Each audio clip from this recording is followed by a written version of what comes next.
이 방송은 19금으로 과도한 비속어와 욕설이 난무하니 노약자, 임산부, 청소년은 청취를 삼가주시기 바랍니다.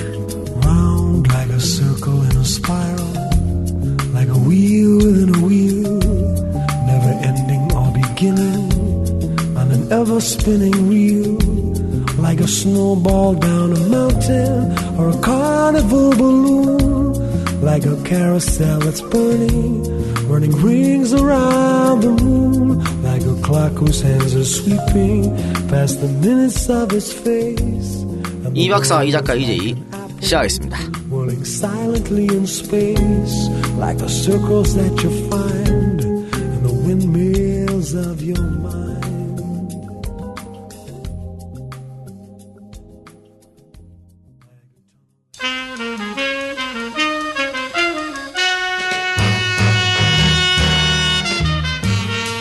여러분, 영어 잘하고 싶으시죠? 영어를 잘해서 경쟁력을 갖추고 싶으시죠? 짐 잉글리시에서 공부를 하시면 영어를 잘하게 되십니다. 왜냐하면 짐 잉글리시에서는 매일 30분이나 1시간씩 좋은 선생님과 1대1로 영어로만 수업을 진행하니까요. 마치 어학연수처럼요. 이렇게 좋은데 제가 지난번에 약간 반말로 광고해서 마음 상하신 분들 많으시죠? 죄송합니다. 이제 마음 푸시고 짐 잉글리시에서 공부를 시작하셨으면 좋겠습니다. 2015년 영어가 늘 수 있는 프로젝트. 진정 영어 실력을 늘리고 싶다면 짐 잉글리시와 함께 하십시오. 우리가 6년 동안 그렇게 해왔습니다.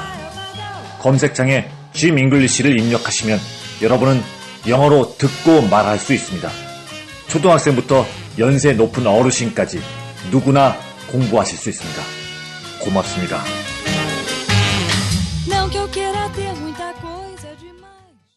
자, 지난주에도 말씀드렸습니다만은, 저희가 내일 모레로 저모레지, 글피에 예정돼 있던 광주 공연이 메르스 때문에 취소가 됐습니다. 다시 한번 사과의 말씀드리겠습니다.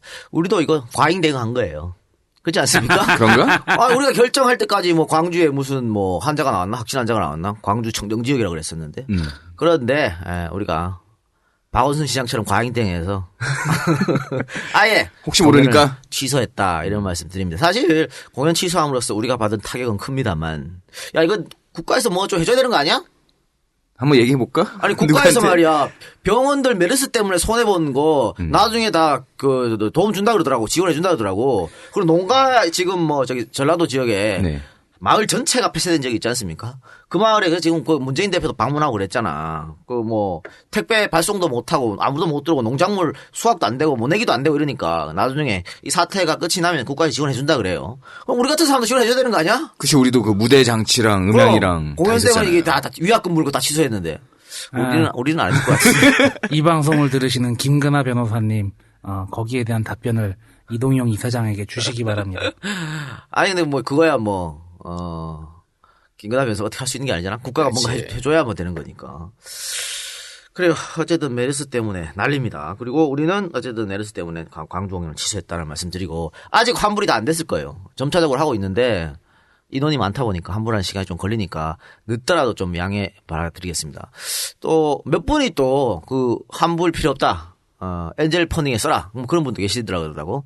그런 분들은 이 시간을 빌어서 다시 한번 감사드린다는 말씀을 전합니다. 예, 감사합니다. 그리고 지난 시간에 말이죠. 저희가 그 공지, 예약하신 분들, 그 예약하신 분들 보니까, 표만 예약한 게 아니고, 서울에서 내려가신 분들은 숙소도 다 예약하신 것 같더라고요. 그래, 그분들은 빨리 취소를 해야 되기 때문에, 저희가 월요일 날 갑자기 긴급 녹음을 했죠. 긴급 녹음을 했어요. 근데 그날 사실은 제가 왜 월요일 날 녹음을 했냐면 조합에서 계속해서 저한테 이번 전주죠. 전주 금요일까지 확정을 해달라는 거야. 공연을 강행할 것인지 연기를 할 것인지 확정해줘야 된다 해서 내가 주말까지 좀 기다려달라. 왜냐면 왜 고민했어요? 주말에 저번 주말이 뭐 최대 고비다. 그래서 저번 주말에 지나면 소강 상태로 들어갈 수도 있다는 얘기가 나왔어. 언론에서 그렇게 좀 나왔었지. 아니, 언론에서 지랄이고 이 새끼들은 말이야. 지금 메르스 터진 지 한 달 됐지 않습니까? 한 달 내내 이번 주가 고비다. 이번 주가 뭐 최대 어쩌고 맨날 그랬어. 언제까지 내년까지 할래? 이번 주가 고비라고? 아, 이 답답한 새끼들. 대통령은 조기에 종식시켜야 된다고 그러더라. 조기는 벌써 지났다. 조기는 뭐 조기냐? 조기인지 굴비인지 아유. 그래서 저번 주까지 기다리다가 일요일까지 기다렸고 월요일 오전까지 기다리다가 아우 도저히 안 되겠다 싶어서 취소 결정을 내린 거거든요. 그러면서 급작스럽게 이제 공지를 떠야겠다 했는데 공지만 자 취소됐습니다 하기가 좀 못하잖아. 그래서 이제 전문가 메르스 전문가 한 분 모셨죠. 모셨다가 개박살이 났는데 사실은 난 명 박사가 나와서 그런 말 할 줄 알았습니다. 알고 있었어. 왜냐면 트위터에 계속 그런 말 글 썼기 때문에. 명 박사님이 개인 계정으로 똑같이 했던 얘기를 아니, 방송 똑같이 했더라고요. 그 양반이 스타일이 좀 청개구리 스타일이 있어. 다 예스 할 때 노 하는 또 그런 스타일이 있고 하기 때문에 그럴 줄 알았어요. 알았는데 왜 그러면 명승건 박사를 초대손님을 모셨냐. 일단 내가 다른 의사들한테 전화를 했어요. 그랬더니 안 나온대. 왜? 모르지 뭐 왜 안 나오는지. 일단 안 나오겠대요. 그리고 그분들도 아마 생각이 명 박사랑 비슷하신 분도 있었을지도 몰라. 근데 저는 개인적으로 그 좌파 성향, 진보 성향 사람들한테 전화를 했죠. 근데 그분들도 다 안 나오겠다고 하는 것은 분명히 나와서 명 박사 같은 이야기를 했을 수도 있을 거야. 그러면 이러한 사태가 나올 줄 예상을 한 거지. 그 의사라는 개인의 그 어떤 직업에 대해서 그러니까 집단 그게 이기주의일 수도 있고 정말 소신일 수도 있고 뭐 그런 거예요. 또 그걸 가지고 전문성을 갖고 얘기를 해야 되기 때문에 아니 그럴 조심스러운 수도 건 당연해요. 있고 그걸 듣고 그게 아니고 쟤들은 그게 이기주의다라고 생각하시면 비판할 수도 있고 뭐 그런 거지 뭐. 어쨌든 그래서 다들 안 된다. 그래가지고 마지막으로 명 박사님을 모셨고 우리 6시에 녹음인데 내가 4시에 전화했거든요. 그래서 6시에 모셨고 또 명 박사님이 그런 말 할 줄 내가 예측을 했기 때문에 이에 대해 반론을 펼칠 사람이 필요하잖아. 그래서 이용마 기자를 모신 거야 또 반론하시라고. 난 사회자고. 아니 난 들어봤는데 내용이 그닥 그렇게 어디서 걸린 거예요? 저기서 걸렸지. 박원순 시장 때문에 걸린 거지. 그리고 뭐 폐렴에 비교했고 뭐 이런 거에 때문에 걸린 건데 어쨌든 그래서 저는 사회자 입장에서 두 사람이 토론하는 걸 이게 한 건데 나보고 왜 반론을 안 했냐? 내가 뭐 토론자야. 내가 왜 반론을 해? 반론하라고 이용마 기자 모시고 온 건데. 그래서 이용마 기자가 내가 그랬지 이용마 반론하셔서 반론했잖아. 그래 뭐 그렇게 하면 되는 건데 그걸로 뭐 어쨌든 그래서 명 박사님이 숱한 욕을 드셨고 그래서 그런지 급하게 저한테 오늘 사과문을 보내왔습니다. 사과문을 보냈어요? 사과문을 보내왔습니다. 제가 EJ 청취자분들께 읽어드리겠습니다. 안녕하십니까. 명승권입니다. 메르스에 대한 발언으로 EJ 애청자 여러분의 심기를 불편하게 한 점 사과드리겠습니다. 박원순 시장님의 긴급 브리핑 내용에 대해 여전히 아쉬움을 갖고 있지만 어찌됐든 박 시장님의 브리핑과 기타 적극적인 대책으로 정부와 보건당국에 경각심을 주어서 방역체계 강화에 도움을 주었다고 생각을 하고 있습니다. 그리고 여전히 EJ와 EJ 팬들을 좋아하고 박 시장님도 좋아하니 화들 다 푸시고 댓글에 쌍욕 좀 줄여주시기 바랍니다. 그리고 또한 폐렴과 치명률이 비슷하다는 팩트를 전달하면서 별거 아니라는 식으로 여러분들의 오해를 불러일으킨 점도 다시 한번 죄송하다고 사과를 드리겠습니다. 당연히 그럴 의도는 아니었습니다. 라고 사과문을 보내왔습니다. 저는 읽어드렸습니다. 여러분이 판단해서 개소리 하지 마! 라고 생각하면 여전히 또 쌍용을 해주시면 되는 겁니다. 난 지난 방송 듣고 나도 투더지쇼 할 때 좀 조심스러운 게 있어요. 내 전공 분야인데 팩트라든지 그런 거 잘못되면 나도 망신이고 그리고 바로 정정하고 그렇게 하긴 하거든요. 또 그러니까 그런 상황에서 또 왔다 갔다 할 수가 없잖아요. 또. 되려 자기 전문 분야의 경우가 더 부담스러운 경우도 많긴 해. 그래 그리고 어쨌든 명 박사님은 메르스 얘기만 하고 갔잖아. 네. 그 뒤에 난 이용마 기자랑 대담을 한 1시간 넘게 했어요. 네, 맞아요. 그런데 이용마 기자 얘기는 한마디도 없어. 아씨, 이 기자님한테 너무 미안해가지고. 야, 이용마 기자님이 저기지? 박사학위 받으셨지? 박사학위, 정책 박사. 이제 둘 대신에 한 명은 이제 이 박사님이 들어왔고, 이제 악플 지분은 또 명 박사님이 가져가고. 박사 역시 너무 많아. 발에 채이는 게 박사야. 밸런스가 또 그렇게 되네. 어쨌든, 다시 한번, 방송에 귀한 시간 내주셔서 나와주신 이용마 박사님께는 감사드립니다. 전혀 댓글에 언급이 없어서 그분 댓글 잘 보시는데 섭섭하게 생각할지도 모르겠어요. 자, 어쨌든 그거는 그렇고요. 이왕 우리가 이번 주 광주공연 취소됐다고 공지한 김에 하나 더 공지를 해드리면 새정치민주연합에서 공식으로 팟캐스트를 만들었습니다. 그래서 진성준 의원, 진선미 의원, 또 김강진 의원 이렇게 국회의원 세 분하고 팟캐스트에 유재석 저하고 네 명이서 진짜가 나타났다는 팟캐스트를 시작을 했습니다. 어제 첫 녹음을 했고요. 근데 그건 올라갈지 안 올라갈지 모르겠어요. 뭐 그냥 야 시험 삼아 한번 해보자 생각하고 다음 주 수요일부터 아마 정식 녹음이 들어갈 겁니다. 어디서 진행하나요? 이제 안가에서 매주 수요일 8시에 진행을 합니다. 팟캐스트에 올라갈 건데요. 오디오 버전과 비디오 버전이 함께 올라가거든요. 그래서 여러분들이 듣고 싶으신 대로 또 보고 싶으신 대로 선택 취사를 해주시면 되겠습니다. 우리가 왜 흔히 많이 옛날에 비판 많이 했잖아요. 새정치민주연합은 종편 보고 정치한다. 팟캐스트 하나도 만들 수 없는 그런 당이다. 이랬었는데 이번에 홍보위원장을 불러 모셔왔죠. 홍보 전문가라는 사람을 모셔오면서 광고 카피 많이 만드신 분. 그러면서 계속해서 이제 소통과 혁신의 일환으로 여러 가지 지금 하려고 합니다. 그 중에 하나가 이제 팟캐스트예요. 젊은 층과 좀 소통하겠다. 그러니까 당의 생각과 당의 정책들을 유권자들이 잘 모른다고 판단한 것 같아. 그래서 팟캐스트를 통해서 좀 알려주고 싶다. 그리고 이제 국민들이 잘 모르는 그 국회에서 돌아가는 속사정 이런 것들이 이제 현직 의원들이 3명이 나와 있으니까 그분들이 또 그런 것도 알려주면서 그렇게 하기로 했습니다. 그래서 뭐 당 대표부터 시작해서 혁신위원장까지도 뭐 힘을 실어준다고 뭐 하니까 여러분들께서 하여튼 많은 성원 부탁드리고 그 방송을 직접 보고 싶으신 분은 안가로 오시면 됩니다. 매주 8시 매주 밤 8시 안가에서 새정치민주연합의 팟캐스트 진짜가 나타났다. 네. 매주 수요일 밤 8시. 네. 팟캐스트계의 유재석인 우리 이 작가님이 보시기에 어제 파일럿을 해봤잖아요. 네. 어때요? 어제 파일럿은 느낌이 올 거 아니야. 그러니까 뭐 전체 사실 작은 주제를 가지고 파고 들어가야 재미있거든요. 근데 어제는 첫 시간이어서 그냥 전체적인 거 뭐 박근혜 정부의 인연을 어떻게 생각하냐 이런 걸로 했어요. 그러니까 아마 여러분들이 다 아는 내용일 거야. 우리가 그냥 한번 시험 삼아 했기 때문에. 다만 그분들이 굉장히 걱정하더라고. 재미가 없으면 어떡하냐고 걱정했는데 저는 그 정도는 아니고 좀 괜찮다고 봐요. 어느 정도는. 어느 정도는 말들 유익했다. 그래서 이게 이제 한 번, 두 번 더 하다가 이제 호흡도 맞고 하다 보면 상당히 가치 있는 팟캐스트가 될 거라고 생각합니다. 그리고 제가 사실 그 새정치민주연합에서 나한테 이제 정식으로 하자고 제안이 왔을 때 내가 맨 처음에 얘기한 게 그거거든. 돈 줘 이 씨발 그랬거든. 공짜로 하라고? 그런 거 없어. 진짜 돈 줘 씨발 이랬어. 씨발을 뺐지. 그러니까 아니 그렇잖아. 무슨 뭐 열정페이 이런 거 하지 말자고 말하면서 꼭 야권 진영에서는 꼭 그러잖아. 무슨 뭐 노동조합에서 강의 나와서 하면서 재능 기부. 강의료는요 재능 기부예요. 차비만 드릴게요. 이런 거잖아. 이렇게 해서 안 된다니까. 특히 새정치연합 같은 정당은 더더욱 그러면 안 돼요. 새누리당은 자기가 열심히, 그러니까 사람들이 열심히 일하게끔 만들어주잖아. 명예 필요한 사람한테 명예 주고, 돈이 필요한 사람은 돈 주고, 자리가 필요한 사람 자리가 주잖아.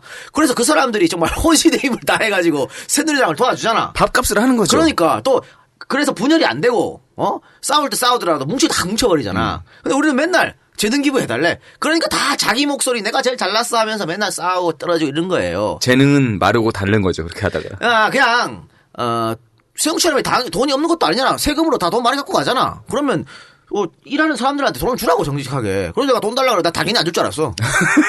돈 줘요 했더니 주더라고. 그래요? 오. 바뀌었다. 새정치연합이 뭔가 정말 하려고 하는 생각이 있다라는 생각이 들고 물론 아직 사무총장이 공석인 관계로 결제가 안 났어? 계약서는 못 썼습니다. 에이씨. 야, 그럼 위험한데. 그래요. 그래서 좀 여러분들이 많이 응원해 주시고 아마 첫 방송이 다음 주 월요일이나 화요일쯤에 업로드될 거고. 근데 그건 뭐 프롤로그니까 정식 방송은 뭐 그 다음 주에 올라가겠죠. 하여튼 여러분들이 많이 들어주시고 봐주셔서 좀 높은 순위에 올라갈 수 있도록 도와주시기 바랍니다. 재능 기부를 정 받고 싶으시면은 사람들이 자진해서 내 재능을 기부하겠다고 할 만큼의 정당이 되어주시기 바랍니다. 그렇게 정치 혁신을 해주면 알아서 당원도 가입하고 그런 거 아니야? 네. 그렇게 하여튼 많이들 도와주시기 바랍니다. 자 그러면 본격적으로 방송 들어가기 전에 광고 하나 듣고 오겠습니다. 우리는 생각했습니다. 실외는 가까운 곳에 있다고. 우리가 파는 것은 음료 몇 잔일지 모르지만 거기에 담겨있는 것이 정직함이라면 세상은 보다 건강해질 것입니다. 그래서 아낌없이 담았습니다. 평산네이처 아로니아 친. 본격적인 방송 들어가서 먼저 시사 이야기부터 해봅시다. 일단 뭐 메르스 얘기부터 해야 되겠죠? 네. 가장 뭐 중요한 핫한 거니까. 자, 오늘 현재 오늘 목요일인데. 네, 18일 현재 네. 지금 확진자가 165명, 그리고 사망자가 23명으로 늘어났습니다. 사망자가 4명이나 늘었네요. 어제랑 비교했을 때. 확진자 수는 어제랑 비교할 때 3명 정도 늘었어요. 그러니까 엊그제 한 8명 늘어났었거든. 그거에 비하면은 조금 그래도 다행스러운 일이다 생각되는데 또 몰라. 이게 어제 8명, 오늘 3명, 내일 1명 이런 식으로 가면 좋은데 뭐 그제 8명, 오늘 3명, 내일 다시 5명 이렇게 갈 수도 있지 않습니까? 그러니까 빨리 좀 이렇게 소강 상태가 돼야 되는데. 그렇죠. 근데 좀 지금 걱정이 좀 사망자가 돼요. 자꾸 늘어난다는 거. 네. 여기서 안타까움이 있습니다. 그리고 또 뭐 오늘 또 충격적인 이야기는 강동 경희대병원에서 확진자가 오늘 이제 발생했는데 이분이 이제 확진되기 전에 강동 경희대병원 투석실에서 치료를 받았어요. 그러면 투석이라고 하는 것은 정말 좀 중환자들이나 병이 중한 분이 많이 가시잖아요. 네. 그러니까 이게 소위 말해서 기저질환이 있으신 분들, 기저질환이 있으신 분들이 감염이 되면 이제 사망 속도가 빨라지는 거 아니에요. 근데 이분이 거기서 치료를 받았다고. 그럼 그때 같이 치료받은 사람들, 이 사람이 지금 확진 판정이 받았으니까 그 사람들도 지금 다 빨리 해서 격리시키는 뭔가 조치를 취해야 돼요. 근데 그분들이 투석실에서 이제 전파될 수 있기 때문에 상당히 위험한 거고. 그게 이제 첫 번째 좀 충격적인 거고. 그 뉴스에 나오더라고요. 네. 거기에 그 같은 시기에 투석실을 이용한 환자가 100명이 넘는다. 그러니까 그거 다 찾아봐야죠. 또 하나는 확진 판정을 받으신 분이 병이 발병하기 전입니다만 어쨌든 제주도를 여행을 하셨다 그래요. 근데 이분이 격리 대상자가 아니었어. 그러니까 이것도 정부의 잘못이지. 왜 격리 대상을 안 시켜? 그래서 이분한테는 제주도로 가봤는데 제주도로 가서 뭐 호텔에 머물고 식당에 머물고 여러 곳 갔더라고. 그러니까 사실 거의 유일한 지금 청정지역이 제주도였는데 이렇게 되면 제주도도 위험한 거 아니냐. 또 이런 기사들이 뭐 중국이나 일본으로 퍼지면 중국이나 일본 사람들이 제주도 많이 오잖아요. 네. 관광에도 정말 치명타가 또 될 수 있는. 안 그래도 지금 중국에서 네. 북경에서 제주 오는 항공편이 좀 줄어들고 있어요. 줄었고요. 네. 홍콩에서 한국으로 오는 그 새로운 노선을 여행 아예 자제가 폐기시키거나 떴다니까. 네. 무작정 연기하는 지금 홍콩 노선도 많대요. 지금 이런 상황인데 우리 정부는 대책이라고 갖고 온 게 뭐냐면 걸리면 보험은 그러니까 메르스에 걸리면 3천만 원, 사망하면 1억을 주겠다. 그러니 여러분들 외국인 여러분들 한국에 놀러 많이 오세요 이거잖아. 미친놈들이 있다고 생각을 어떻게 할 수 있지? 이거 정말 창의력 쩌는 새끼들인데. 아니 한국에 놀러 오는 이제 와서 중국인들이 피딩 해라 씨발 그런 창의력으로. 아니 그 사람들이 3천만 원으로 목숨 걸고 여기 그러니까 오겠어? 미친놈이야. 야, 생각을 해보라고요. 자, 아프리카, 아프리카 이런 데서 에볼라가 존나게 지금 심해. 그런데 한국인들에게 아프리카로 오세요. 혹시 걸리면 3천만 원 1억 드릴게요. 갈 한국 사람이 어디 있냐고. 아니, 있다고 생각밖에 못한, 이걸 대책이라고 갖고 나오니, 이래가지고 지금 이 기사가요. 또 금방 퍼질 거 아닙니까? 아주 진짜 개망신을 당하고. 나라 망신이 세계 네티즌들을 대상으로 아주 개망신을 당하고 있어요. 이따오 거를 대책이라고 내놓는 진짜 정말 이렇게 한심한 정부가 어디 있어요. 내가 볼 때는 이거 같은 경우에는 전형적으로 기업이나 아니면은 국가 규모의 경제, 거시경제의 성장, 아니면은 거시경제가 쇠퇴하는 걸 메르스 때문에 경제가 많이 위축이 됐으니까 그런 걸 막는 거를 우선으로 하는 게 여기에서 극명하게 드러나지 않나 싶어요. 국민들의 건강보다는 당장의 관광업계가 돈. 타격받는 걸, 돈. 그거를 더 중시 여겨가지고 이런 생각이 나온 게 아닌가. 그러니까 지금 박근혜 정부는 세월호 사태로 인해서 얻은 어떤 배움, 교훈 이런 게 하나도 없다는 얘기 드러나지 않습니까? 예. 세월호 때랑 똑같이 행동하고 있잖아. 아니 기껏 이런 매뉴얼을 내놓으면서 지자체에서 좀 강하게 통제를 하려고 하면 그건 또 하지 말라 그러고 왜 이러는 거예요 도대체? 그러니까 그러면서 일상으로 돌아가자고 지금 계속 얘기하고 있으니까 아니 정부가 먼저 할 일은 뭐냐면 국민들이 지금 이렇게 공포심을 갖고 있는 것에 대해서 그 공포심을 없애주든가 그런 대책을 먼저 내놔야 되는 거예요. 그리고 난 다음에 일상으로 돌아가자 말해야지. 아니 사망자가 이렇게 속출하고 있고 다들 여기에 두려움에 떨고 있는데 일상으로 돌아가자 뭐 하냐고. 대통령께서 말씀하셨잖아. 애들 만나가지고 이거는 중동 독감이다. 말도 같은 소리를 하고 자빠졌지. 뭐 의지로서 혼자 극복하시고요. 이게 의지로 극복되는 병입니까? 그 사람들은 의지가 없어 다 사망했어. 말도 더 웃긴 거는 동대문 가서 쇼핑하고 좋다 이거야.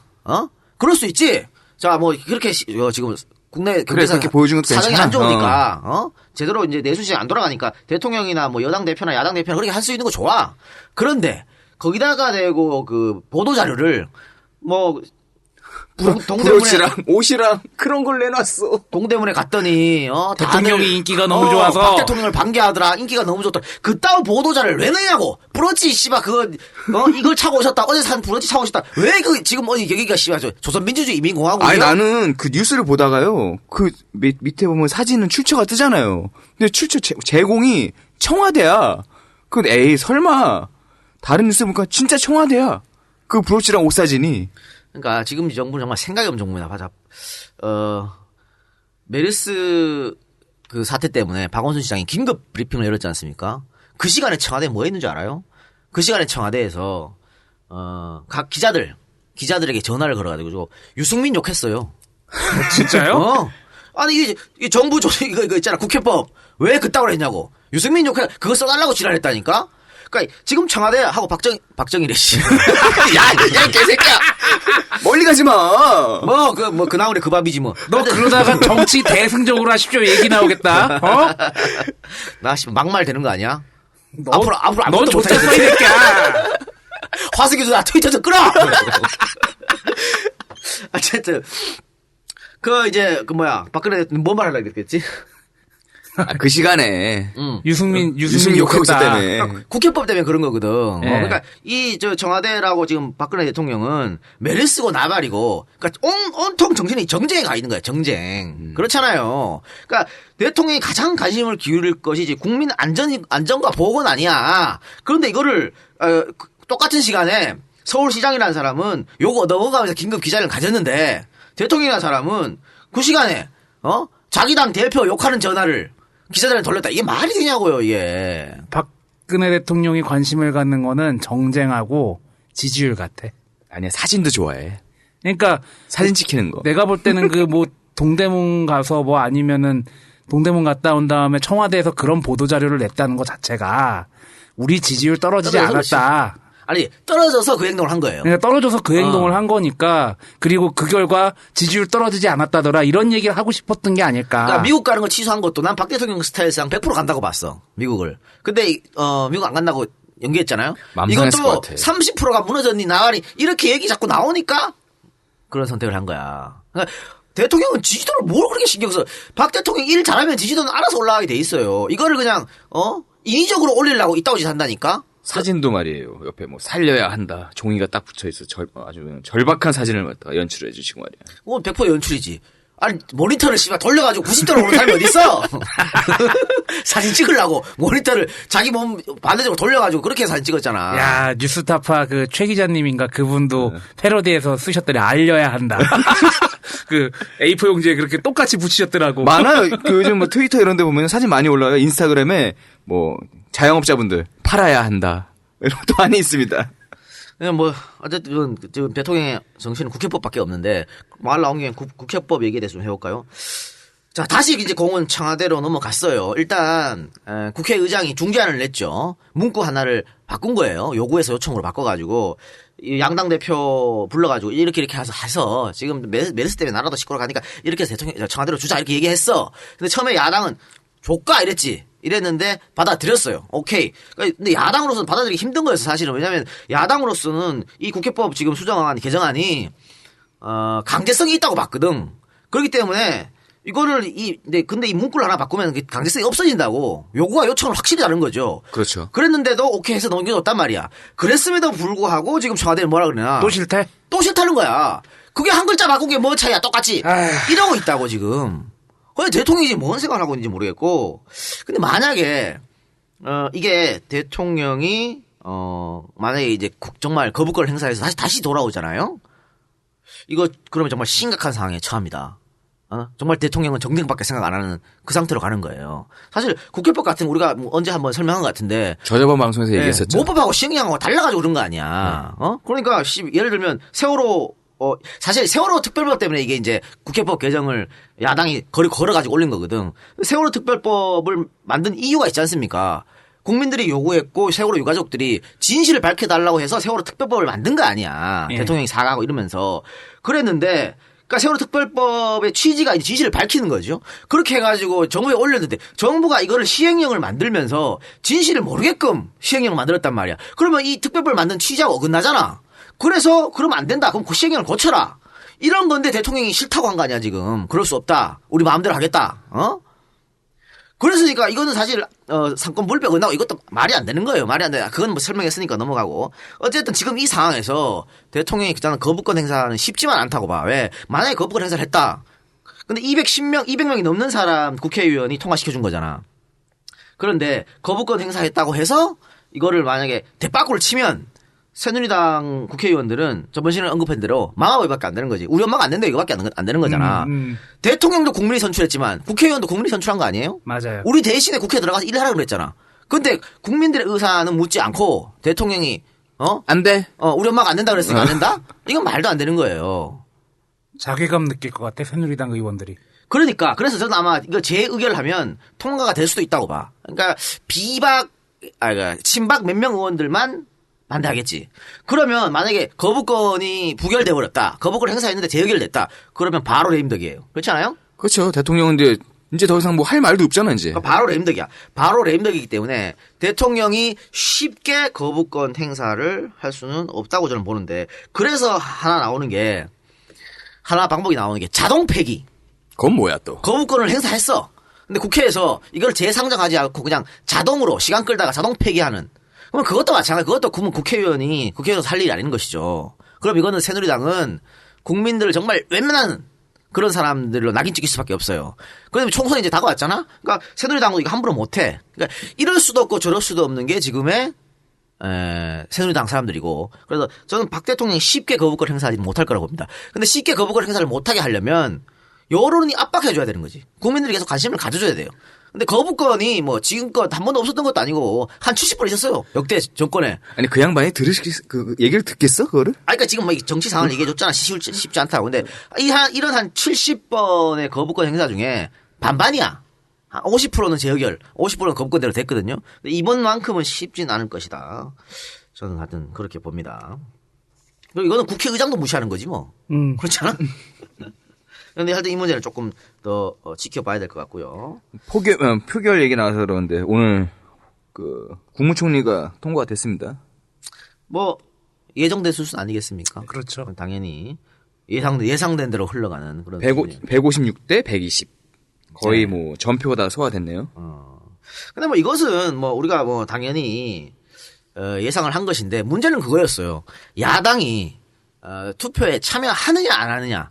그러니까 투표에 참여해서 부결표를 던질 것이냐 아니면 아예 보이콧을 할 것이냐 이 문제였지. 마지막까지 고민했잖아요. 그러니까 아까 이게 처음 그 국무총리 후보자 본회의에 합의해 준 거는 본회의 열자고 합의해 준 거지 뭐 투표를 하자고 합의한 건 아니거든. 이거는 이제 야당이 오늘 아침에 이제 의원총회 열어가지고 참가하기로 결정한 건데 이거는 그런 것 같아요. 지금 총리 공백 상태가 굉장히 오래됐지 않습니까? 네. 그래가지고 뭐 청와대에 컨트롤 타워가 없다 그런 비판을 많이 받았잖아. 게다가 뭐 또 메르스도 있고 하니까요. 그러니까 메르스 때문에 그런 거 아니야. 그러니까 컨트롤 타워가 없어가지고 최경환 경제부총리가 컨트롤 타원이 아닌 또 이렇게 했잖아. 네. 근데 노무현 정권 때는 국무총리가 진두지휘했거든. 그래서 국무총리를 빨리 임명해 주는 게 맞는 게 아니냐라는 또 여론이 있어요. 있는 게 사실이야. 그러니까 야당 입장으로서는 이거 만약에 보이콧하면 또 그런 반발을 들을 거라는 어떤 그런 생각이 있었던 것 같아요. 니들은 이것까지 이용해 먹냐. 발목 잡느냐. 그러니까 그런 것 때문에 이제 들어가서 표결을 해준 것 같아.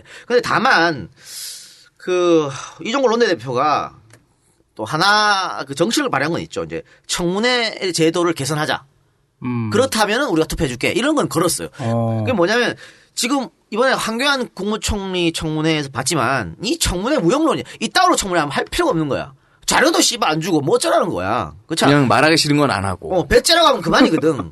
근데 이런 청문회 제도의 문제점은 새누리당 의원들도 공감하고 있었던 겁니다. 몇 명 인사들은. 또 지들이 야당일 때 생각해야 될 거 아니야. 100년, 1000년 지들이 여당이요? 그러니까 청문회 제도 개선에 동의를 해줬어요. 동의를 약속은 하지 않았지만 그런 뉘앙스로. 그래서 표결에 들어갔다. 그렇게 봅니다. 다만 어제 밤까지 결론을 못 내고 오늘 아침 의원총회에서 결론을 내자. 근데 지도부에서는 들어가기로 그 마음을 먹었거든. 그래가지고 투표 바로 직전에 의원총회 한 거 아니야. 거기서 씨발 어떻게 중지를 모으나 반대하는 사람들 다 무시하고 가겠다는 거지. 그것도 문제인데 어쨌든 또 그것도 그렇고 또 하나 문제는 정의당과의 공조도 안 됐어. 정의당 의원들은 표결에서 빠졌죠. 빠졌죠. 네. 그러니까 저번에 이완구 국무총리 때도 그랬잖아. 사실 이완구 국무총리 때 새정치연합이 아예 보이콧했으면 정의당처럼 이완구가 통과 안 될 확률이 굉장히 높았거든요. 그랬죠. 근데 그때 정의당하고 이 말이 안 맞아가지고 그렇게 된 거 아니야. 그리고 이번에도 근데 똑같은 상황이 나왔어요. 근데 정의당도 어제까지 확정을 못 지었어. 확정을 못 지고 오늘 아침에 확정을 지어가지고 정의당은 보이콧했고 새정치연합은 이렇게 들어갔습니다. 근데 사실 새정치연합이 보이콧하든 말든 통과는 됐을 기정사실이죠. 당연히 되는 거죠. 근데 한 사람의 국민 입장에서는 어떤 생각이 드냐면은 성이 적군에게 공격을 받는데 성주가 없으니까 지휘가 안 된다. 성주를 빨리 뽑아야 돼. 근데 성주라고 나온 후보가 엄백호야. 그럼 뭐 어쩌자는 거야. 아니, 그 지금의 국무총리는 사실은 대통령이 어떻게 보면 꼭두각시 정도밖에 안 되니까 뭐 그 대통령의 그 국무총리 아니에요? 좀 뭐 안타깝죠. 그 두 분이 서 계신 사진 보니까는 두 분 다 아주 환한 미소를 짓고 있더라고요. 그러니까 어쨌든 이제는 뭐 반쪽 총리지 뭐. 그렇지 않아? 56.1%밖에 못 얻었는데 이게 반쪽 총리지 뭐. 그리고 의혹을 해소하지도 못했고 그 의혹을 계속해서 갖고 가는 총리니까. 야, 반쪽짜리 대통령도 지금 열심히 하고 있잖아. 열심히 해야 된다고 말해야 됩니까? 그래요. 그러니까 자기 마이웨이를. 그러니까 이런 거죠 뭐. 국무총리 그 후보자가 우리가 뭐 당연히 반대를 하고 했지만 당연히 통과되고 임명될 거라고 예상했었지 않습니까? 그 예상이 또 이번에 성완종 사건도 그대로 들어맞았잖아. 그렇죠. 이 사람들은 한치의 의남도 없어. 우리 예상에 한치 탁탁 들어맞아요. 그 이완구하고 홍준표 두 명만 그것도 불구속으로. 불구속으로. 야, 하고 꼬리 자를 나머지는 아예 나오지도 않아요. 아니 그 와중에 판페용은 메르스가 사스보다 뭐라고 얘기를 하질 않나. 그 형 정신 아직 못 차린 거 같아. 아니 그 형 자기가 뭐 예전에 있잖아 무슨 뭐 뇌물 사건의 80%는 증검 사건이다. 그 말했다가 그대로 독박 썼잖아. 형 그 말했다가 또 그대로 독박 써. 그럴 수 있는 거 아니에요? 입 조심하세요. 네. 그리고 지금 메르스하고 준표형 얘기한 김에 우리 또 문수영 요새 슬슬 또 정치 행보를 하네. 뭐 수성에 나갈 듯한 그런 모습. 아니 마음 굳혔어요. 네. 아니 나온다고 얘기 나왔어요. 선언한 것 같은데. 네, 선언했어요. 네. 어쨌든 본인은 대통령의 생각이 아직 있지 않습니까? 꿈이 있죠. 꿈이 있기 때문에 야인으로 지내가지고는 조명을 못 받아. 지금 막 김무성 이런 사람 빵빵 받고 있잖아. 그치. 근데 이거 그 지자체장도 아니야. 국회의원도 아니야. 그러니 뭐 아무런 조명을 못 받아요. 그래서 이제 뭐 하나 총선에 도전해서 국회의원 원내 타이틀을 가지려고 하고 있어요. 그런데 내가 봤을 때 좀 쉬운 길을 택한 것 같아. 대구니까. 지 고향이잖아. 그렇지. 자기 고향인데, 물론 김부겸 의원이 거기에서 막 오랫동안 표밭을 다졌죠. 근데 다른 사람이 나왔으면 김부겸 의원이 승리할 가능성도 있어. 근데 김문수가 나오면 김문수가 이긴다고 봐요? 김문수가 이긴다고 봐야죠. 그렇기 때문에 존나 쉬운 길을 택한 거야. 근데 만약에 그러다가 김문수가 떨어지면 대권에서 아웃이지. 근데 아니 자기 고향에 가갖고 그것도 새누리당 사람이 새누리당 텃밭이라는 대구에 가서 졌어? 저런 병신. 그럼 아웃이지. 대권에 바로 아웃이지. 거기에다가 이 양반 또 말 또 경남 창원에 있는 마산대학교에서 강연하다가 뭔 뻘소리 하나 했어요? 메르스가 중동 나타 독감인데 이것 때문에 난리다. 마산 이쪽에는 죽은 사람이 없는데도 난리다. 그런데 원자 폭탄은 아무도 겁을 안 내. 희한하다. 그러면서 미국 소고기 먹고 광우병 걸린 사람 손 들어봐라. 없지 않나. 대한민국 사람 웃겨. 대한민국 사람 웃겨. 국민들 아주 무시한, 유권자들을 무시한 말을 했는데 이런 발언을 듣고 뽑아주면 정말 웃기는 사람들이 되는 겁니다. 대구 시민 여러분 잘 들어주시기 바라고. 우리 차학 박사, 이종우 박사께서 이 발언에 대해서 이게 논리적으로 맞는 말입니까? 메르스가 터졌는데 갑자기 원자폭탄하고 비교를 했어. 이게 맞는 이전이었거든요. 사실 이게 명제를 나타내려고 그렇죠. 비교를 하려면 A와 B가 뭐 같은 등위에 있어야 되는 거 아니에요? H하고 비교하든가. 그래 에볼라하고 비교하든가. 사스든. 그리고 거기에다가 지금 원자폭탄 같은 경우엔 북한을 어떻게 막든지 아니면 핵시설을 폭격을 하든지 뭘 하면 막을 수 있는 건데 질병 같은 경우에는 지금 초동대처 제대로 못 해가지고 문제 터진 거 아니야 이미. 이걸 이런 식으로 비교하면 안 되지. 그렇죠. 그리고 아니 지금 메르스 당장 우리 눈앞에 벌어진 사건이고 원자폭탄 안 무서워. 원자폭탄 다 무서워하지 뭘 니만 안 무서워한다. 왜 원자폭탄이 안 무서워? 엄청 터지면 다 죽는 거지. 그렇지 않아요? 그렇지. 그래서 그 원자폭탄이 안 터지게 하려고 김대중 노무현 정권에서 계속 평화적으로 한 거 아니야. 네. 평화적으로 해결하자. 이게 전쟁하면 원폭 싸움이 일어나니까.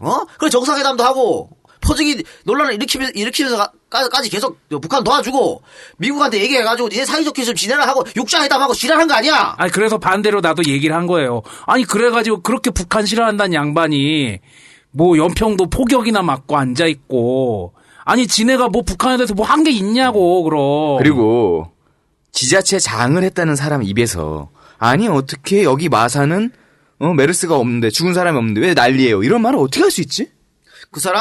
그 사람이랑 충분히 할 수 있습니다. 아, 할 수 있어요? 김문수 도지사께서 도지사 재직 시절에 춘향전 그거 뭐야 그거? 춘향이 따먹는 얘기잖아.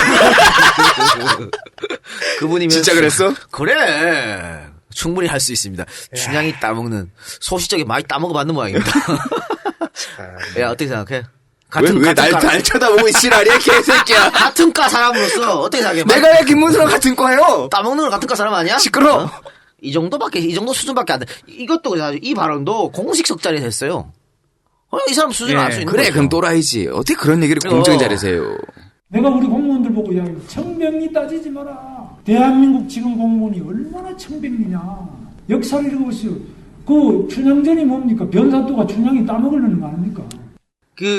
사실 보수주의자들 김문수 같은 사람들이 계속해서 북한하고 대치 상태를 하려고 그런 거잖아요. 예. 강경 모드. 그걸 놓고 이용해 먹는 거 아니야? 그러니까 이 사람들은 오히려 원자폭탄을 거만내는 사람들이지. 야, 한판 붙자, 씨발. 맨날 이렇게 있으니까. 안보 장사하는 거잖아요. 그러니까 원폭 안 들어가는 지들이 왜 있다고 말을 해. 우리는 원폭이 존나, 원폭이 존나 두려워가지고. 지금 우리 평화적으로 해결하려고 그러는 거야. 종북 소리 들으면서. 탄저균이 겁나가지고. 씨발, 미국 보고 지랄하고 한국 정부 지랄하는 건데. 이런 병신, 병신 취소하겠습니다.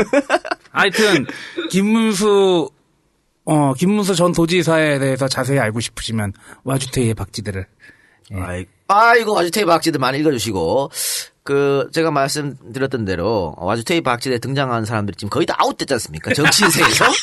김문수 당신도 그럴 것이다. 내가 예언 또 합니다. 요즘 이제 작두를 탔잖아. 여러분 아시겠지만 메르스 사태 터지기 몇 주째 우리 방송에서 제가 삼성 서울병원 젖같은 병원이라고 젖같은 병원이라고 얘기했지 않습니까? 바로 터졌잖아. 야 이게 웃을 일이 아니야. 웃으면 안 되는데. 점집 차려야 돼. 이 작가 개인적인 농담이었는데 저희는 이렇게 그렇게 일이 터질 줄은 몰랐어요 진짜로. 참 슬픈 일이에요. 진짜 우픈 일이지 진짜. 그렇죠. 예. 자 그리고 다른 문제 한번 이야기해 볼까요? 아까 뭐 서하숙 얘기 잠깐 했었잖아요. 막말. 네 사실. 넌 좆됐어 이 개새끼야. 넌 대통령 꿈도 꾸지 마 이 새끼야.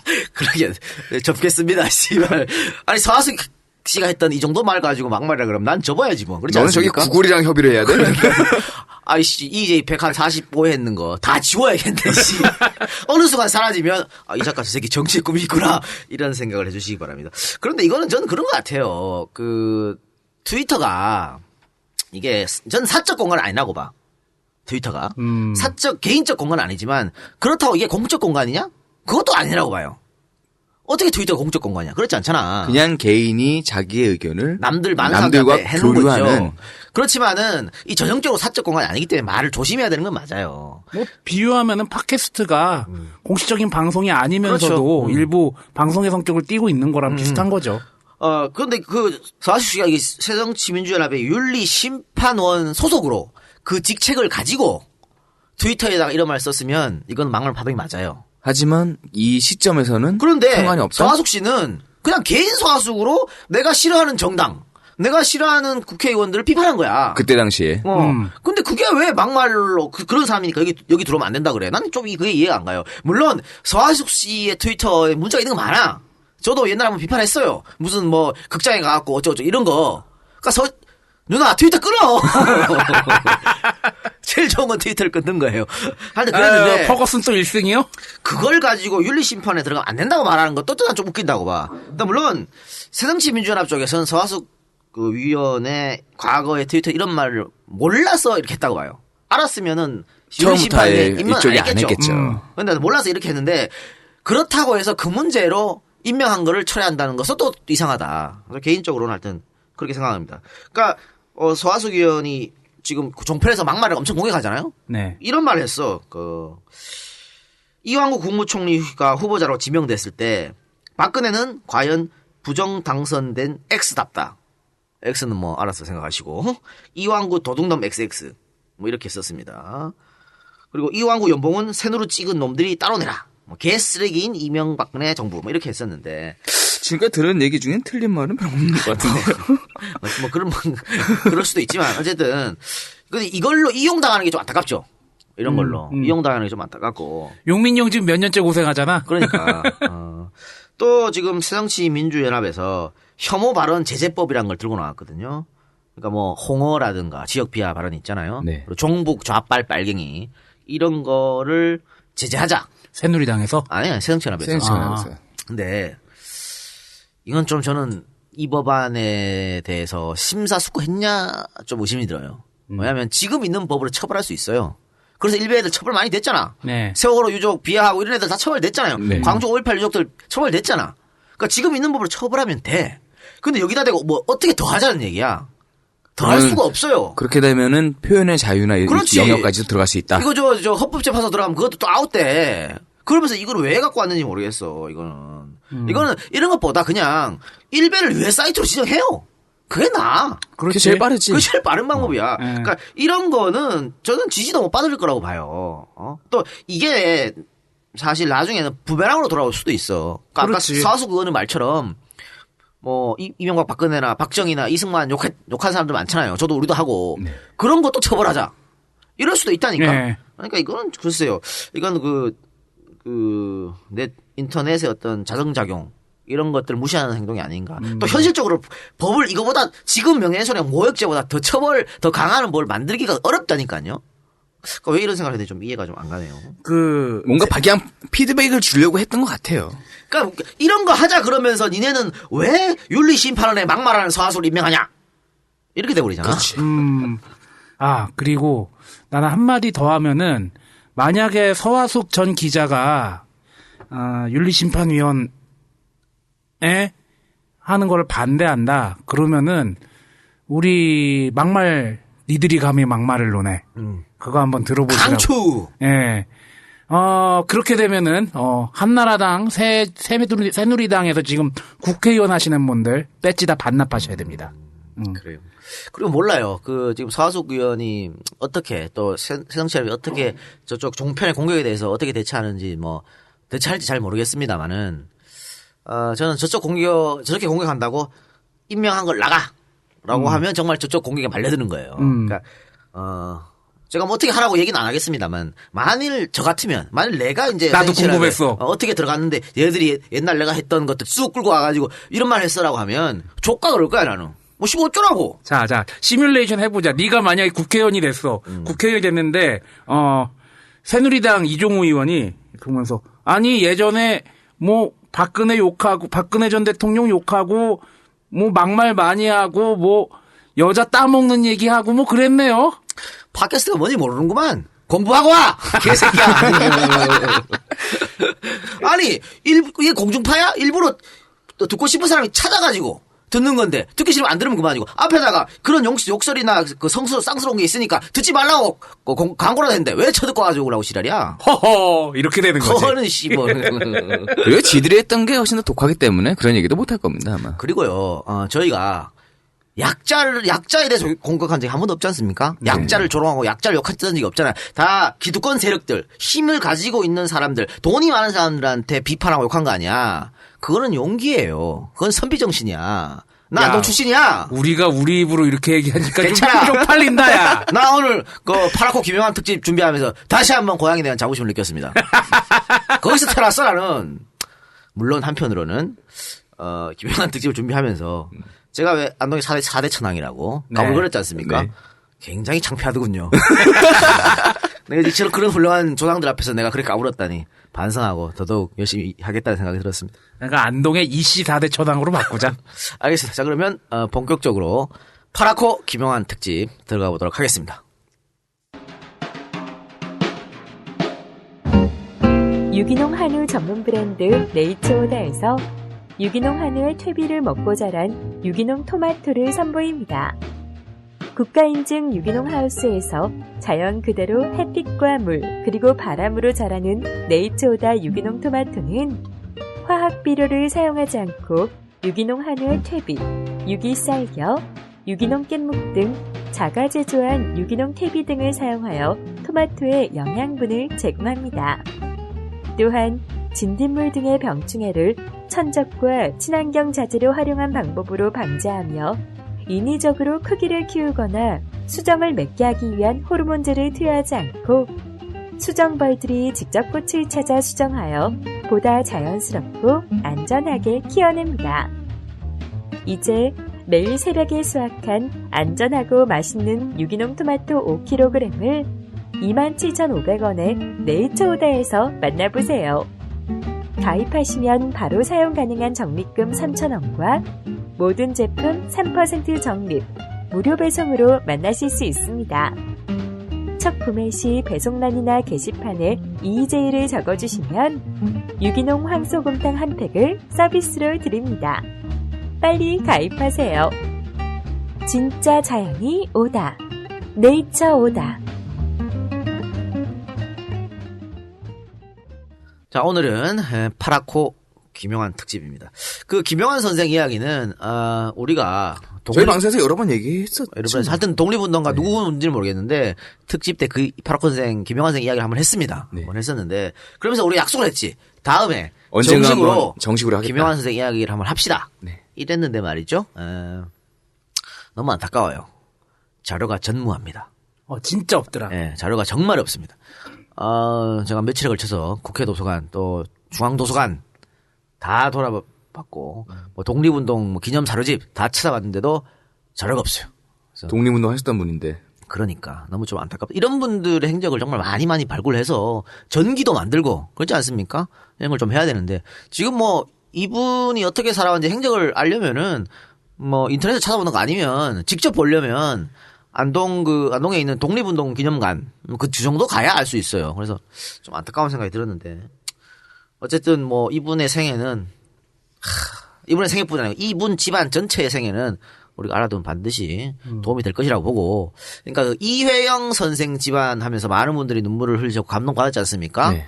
진정한 노블리스 오블리제라고 이 바로 김용환 선생 일가도 마찬가지입니다. 그래서 정말 요즘에 이 사회가 막장으로 치닫고 있고 기득권들이 온통 자신들의 이득을 위해서 판을 치고 있는데 자신의 모든 것을 내놓고 나라를 위해서 국가를 위해서 민족을 위해서 이렇게 독립운동 하셨던 김용환 선생 이야기를 여러분들이 전해드리는 게 아무래도 큰 의미가 있다 이 시점에서. 그래서 오늘 파라코 김용환 선생 특집을 갖고 왔다고 말씀드리겠습니다. 간만에 저희가 주로 많이 했던 시대 쪽으로 갔네요. 네, 그렇습니다. 아까 음감님이 드디어 본편하는구만 그러시더구만. 자, 파라코 김용환 하면 생각나는 게 뭡니까 이 박사님? 난 꾀돌이 김용환. 개새끼야! 꾀돌이 김용환이랑 완전 달라! 완전 다르지. 축구선수 김용환, 정용환이구나. 고3과 고인의 명복을 빕니다. 정용환 씨 돌아가셨다고 얼마 전에. 저 한국 축구의 핵이었는데. 김용환이 꾀돌이 김용환이 답니까? 아니 왜냐하면은 제가 아까 조사했을 때 저도 대본 조사했을 때 그 3대 파라코라고 네. 윤학준 전 교수가 했던 얘기가 있는데 그 중에 한 분인 김남수 선생에 대해서 좀 조사를 하려고 그랬더니 자료가 없어. 네. 그분도 없어. 네. 그러니까 이게 참 안 알려진 독립운동가가 아직도 많구나라는 생각도 일면 했어요. 그러니까 내가 오죽하면은 김용환 생각하니까 꾀돌이 김용환이 생각났겠냐. 근데 그분은 좌파였거든요. 그래서 아마 더 자료가 없을 것입니다. 왜 그렇게 살았잖아. 여기서 우리 처갓집 자랑을 좀 해야겠네. 우리 네가? 한번 해야지. 우리 처갓집에 할 때가 됐나? 중조부 되시지. 우리 마누라의 중조부인데 고향이 안동이야. 안동인데 역시 독립운동 하면서 모든 전담 논밭을 팔아가지고 독립운동 했는데 이분도 좌파였어요. 좌파인 바람에 굉장히 이제 그 밑에 할아버지 또 우리 장인까지 고생을 했지. 연자제로. 그러니까 우리 장인이 그 사우디에 일하러 갔을 때도 못 갈 뻔했다 그러더라고. 이게 경력이 있어가지고 그때는 고생했는데 재밌는 건 우리 마누라도 이 사실을 몰랐다는 거지. 그러니까 장인어른이 나한테 얘기해줄 때 깜짝 놀라더라고. 그러니까 그거는 계속해서 숨겼던 것 같아요. 그런 역사잖아. 그러니까 이 발언을 독립운동가라고 해서 정말 자랑스럽지만 이 발언을 하는 순간 그 집안이 몰락해버리는데 좌파로 찍혔으니까 어떻게 얘기를 합니까? 그러니까 아까 김남순 선생 같은 경우에도 마찬가지입니다.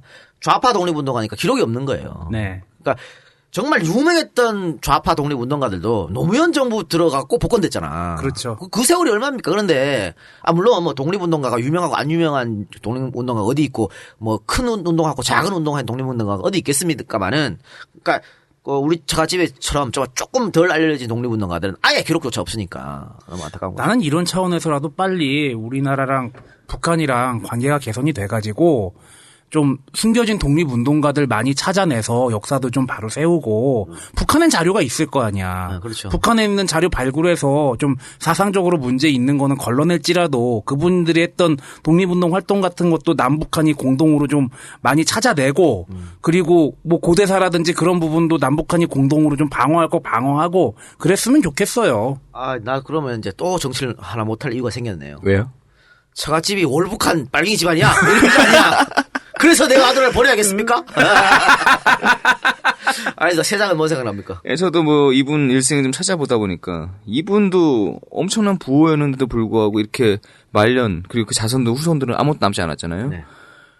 지금 남아있는 독립운동가, 뭐 독립운동협회, 광복회 어디 등록돼 계신 분들의 삶도요 거의 다 이렇습니다.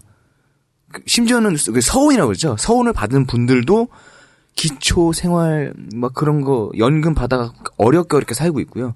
그러면 뭐 서운 안 받으신 분들은 뭐 더 말할 것도 없죠. 끔찍하죠. 제가 아는 어떤 분은 소녀 얘긴데 어렸을 때 학교 다닐 때 아침에 빵을 한 개 사가지고 아침에 반 먹고 점심에 반 먹었대요.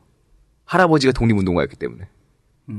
되게 잘 사는 집이었어요. 여기도. 근데 자기 집안 재산 다 털어가지고 독립운동하고 나니까 손녀는 빵 한 개 갖고 나눠 먹는 그런 시대에 살고 있는 이런 일이 없으려면은 하루속히 정권이 교체되고 그럼요. 반민특위가 빨리 다시 부활을 해야 되지 않을까? 대접 받을 사람이 대접을 받아야 되는 거지. 근데 지금은 대접이 아니고 씨발 접대만 하고 있으니 되겠습니까 이게?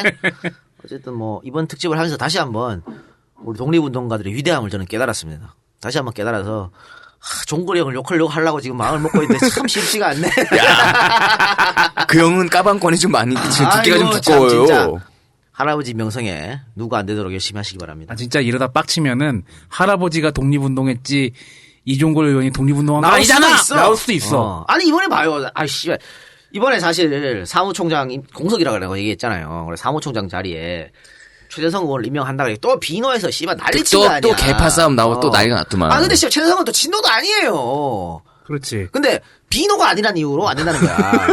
그러니까 범친노라는 거지.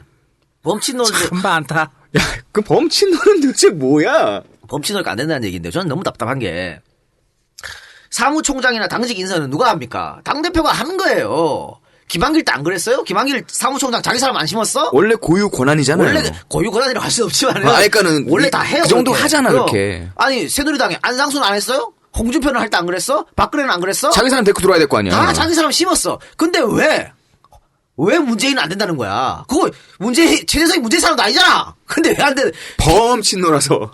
그러니까 이거는 뭐냐면 비노가 아니면은 아무것도 하지 말라는 거지. 그렇잖아요. 당대표 문재인 너만 하고 비노가 아니면 아무것도 하지 마라 너는. 그러니까 이거는 내려오라는 얘기랑 다를 바가 없어요. 그리고 당직 이번에 그 사무총장 말고 지금 다르게 지금 거론이 된 당직 인선을 한번 살펴볼까요? 비서실장에 이제 박강원 의원이 얘기 나오고 있죠. 전략홍보본부장의 안규백 의원, 수석사무부총장의 김관영 의원 이런 사람 이름이 이제 오르내리고 있는데 방금 내가 말한 사람이요 다 비노야. 그렇지. 다 비노라고. 그러니까 이런 비노 임명하면 오케이 가만히 있는데 친노 임명 안 된다? 친노 아니래잖아. 그러니까 하다가 전부 다 비노로 해라 이거잖아. 이게 말이 되냐고. 좀 인정할 수 있게 좀 고개를 끄덕끄덕거릴 수 있게 숨할 수 있게 비판을 해야 되지. 제가 지난 방송에서도 한번 말씀드렸는데 다시 말씀드리겠습니다. 새누리당에 말 안 통하는 사람들하고 빨리 합당하세요. 당 하나 만드세요. 아니 언제 우리가 김한길 의원이 대표 잡고 이렇게 당직인 사람들 자기 사람 임명할 때 비판한 적이 있어요? 없지. 뭐 그런데 이걸 김한길을 욕했지 그냥. 이 방송 나가면 또 우리 보고 친노라 그래야겠네. 좀 합리적으로 정상적으로 얘기합시다. 인간적으로다가. 아유 씨. 안철수 칭찬한 것까지 가지고도 돌려서 까고 앉았더라. 우리가 친노라고. 아 저도 그걸 봤어요. 친노 왔다 씨발. 친노할게. 내 들어서 친노한다. 넌 범친노해라. 범범 친노라고 해줘. 그래. 친 나 DJ. 저번 방송에 또 한번 친노 의원들 깠다고 또 한쪽에서 욕 얻어먹었거든. 진짜 친노 인사들한테 그러지 말라고.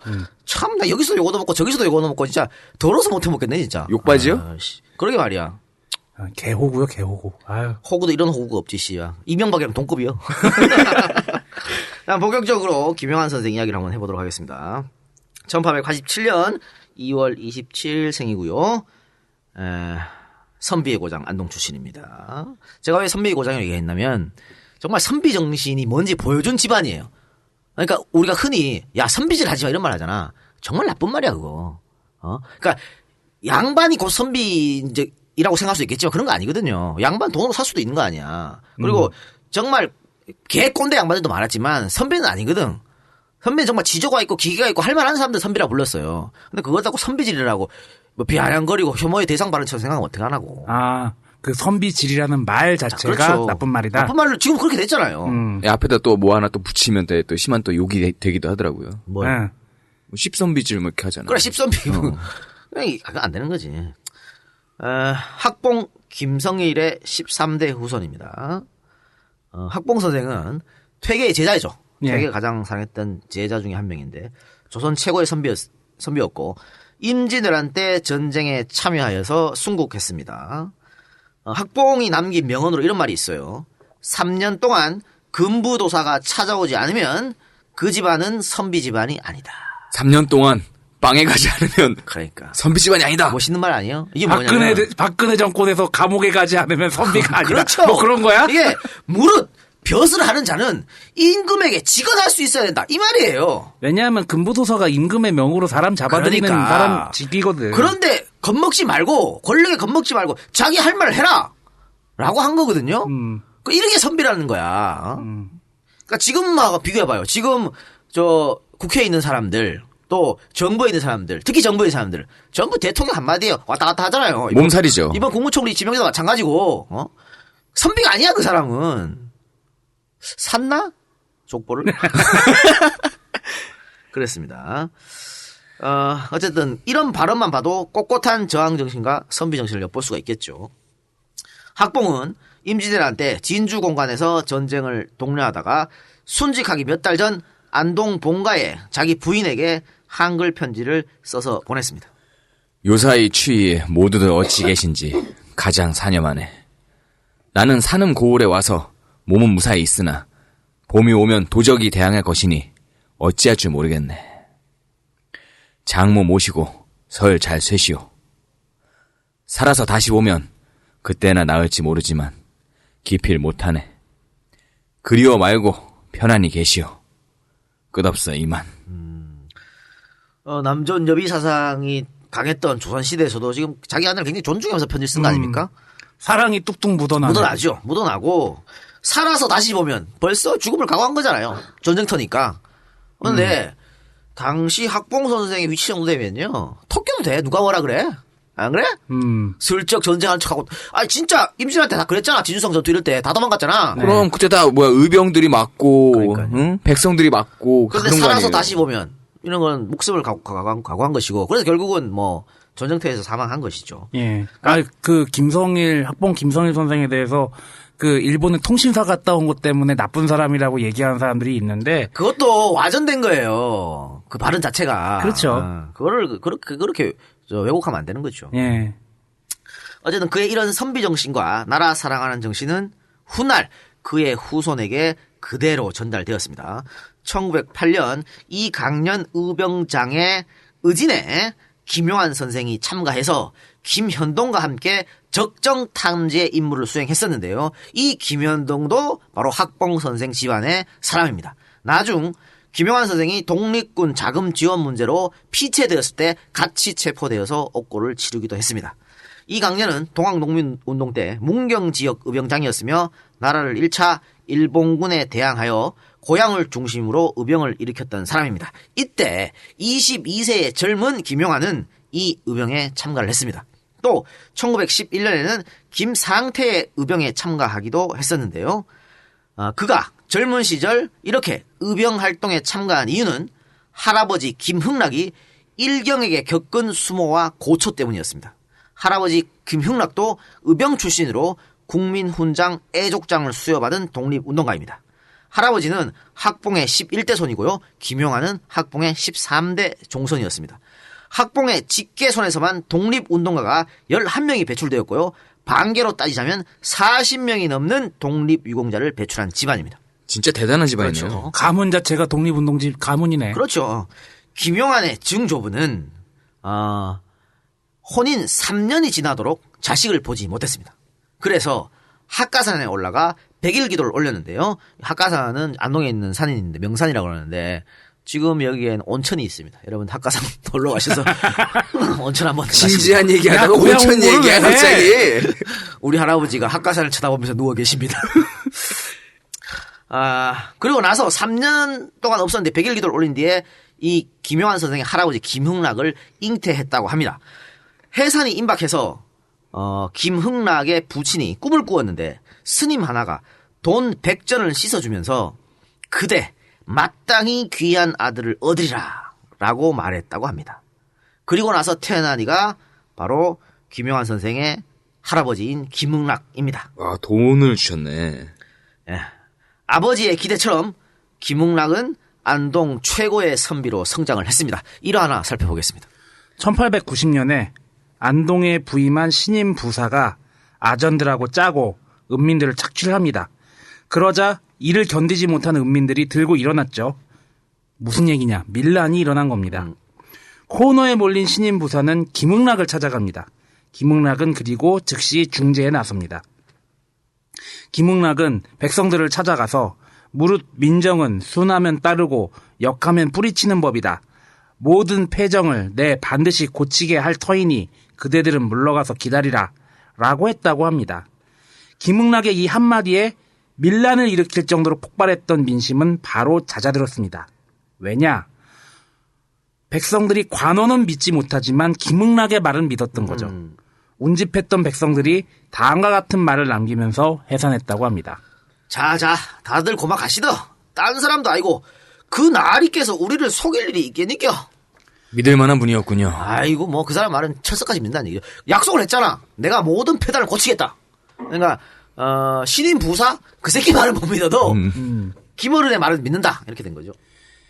김흥락은 70이 가까운 노구를 이끌고 일제에 항거하여 의병운동을 일으켰습니다. 그리고 그의 문화에 있던 제자 가운데 독립유공자로 훈장을 받은 사람만 60명이 넘는다고 합니다. 여러분 김흥락 그 제자 중에 훈장 받은 사람이 60명이 넘는다 했잖아요. 훈장 안 받은 사람 따지면은 500, 600명이 넘는다고 봐야 돼요. 거의 김흥락 문화 제자는 거의 다 독립운동을 했다고 봐야 되는 것이죠. 그의 사촌동생인 김회락도 의병활동을 했습니다. 김회락이 의병활동을 하던 중에 일본 경찰에게 쫓기게 되었고 종선인 형의 집으로 숨어 들어갔습니다. 김흥락은 당연히 동생을 숨겨주었겠죠. 그런데 이게 발각이 돼서 학봉의 종손 김흥락은 학봉 선생의 종가 마당에 포박당하고 무릎이 꿇어진 채 모진 수모를 당해야 했습니다. 일경들은 집안의 폐물들을 노략질해갔고 종가의 살림살이를 마구 부숴댔습니다. 이런 수모도 없죠. 학봉 선생의 종손이 종갓집 마당에 무릎을 꿇려 이럴 수가 없는 거죠. 선비로서 자존심을 다 박살내버린 거지. 학봉 선생은 왜군과 싸우고 김흥락 선생과 그 일가들은 결국에 일본과 싸운 거네요. 그렇죠. 일본 경찰은 김회락에게 잘못을 뉘우치라고 위협했지만 김회락은 오히려 일경을 꾸짖다가 결국에 총살당하고 맙니다.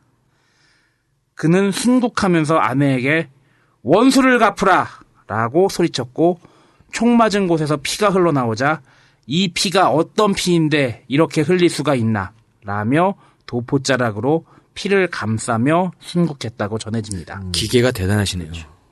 훗날 대한민국 정부는 김회락에게 국민훈장 애국장을 추서하였습니다. 할아버지와 종조부의 이런 비참한 광경을 두 눈으로 직접 목격한 사람이 김용환이었습니다. 당시 10살의 어린이였겠죠.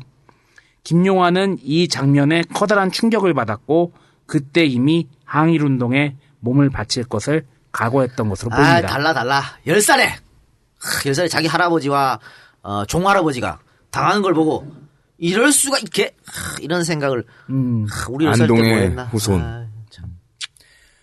1922년 동아일보 기사를 하나 보도록 하겠습니다. 제목은요. 경북 경찰부에서 10여 명 검거. 내용은 남만주군 정서와 연락한 독립운동단에로 시작하는 기사인데요. 구체적으로 살펴보도록 하겠습니다. 그 외의 사람들도 양반 유생으로서 현 정시를 싫어했으며 그 가운데 김용환은 2조 중세에 저명한 김학봉 선생의 종손으로서 3번이나 검속대 몸이 되었었고 김창규 발의로 의용단을 조직한 후 제외 독립운동단체와 서로 응하여서 국권 회복에 종사하기를 맹약하고 단명을 조선 독립후원의용단이라 명명하였으며 라는 기사가 나옵니다.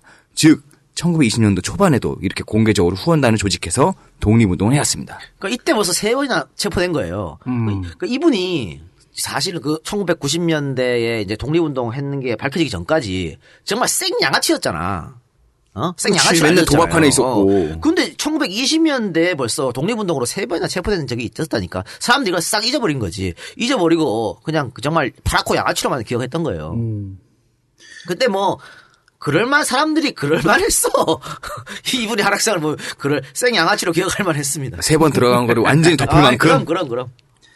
자, 여기 나오는 남만주 군정서가 서로 군정서입니다. 저희가 이회영 특집 때 했죠. 그렇죠. 이회영 특집에 등장한 이시영, 이상용 선생 등이 남만주에 정착해서 신흥 무관학교를 설립하고 민족교육, 식민통치기관 파괴, 친일파 및 민족 반역자 색출, 처단 등의 활동을 했던 것이 바로 서로군정서입니다.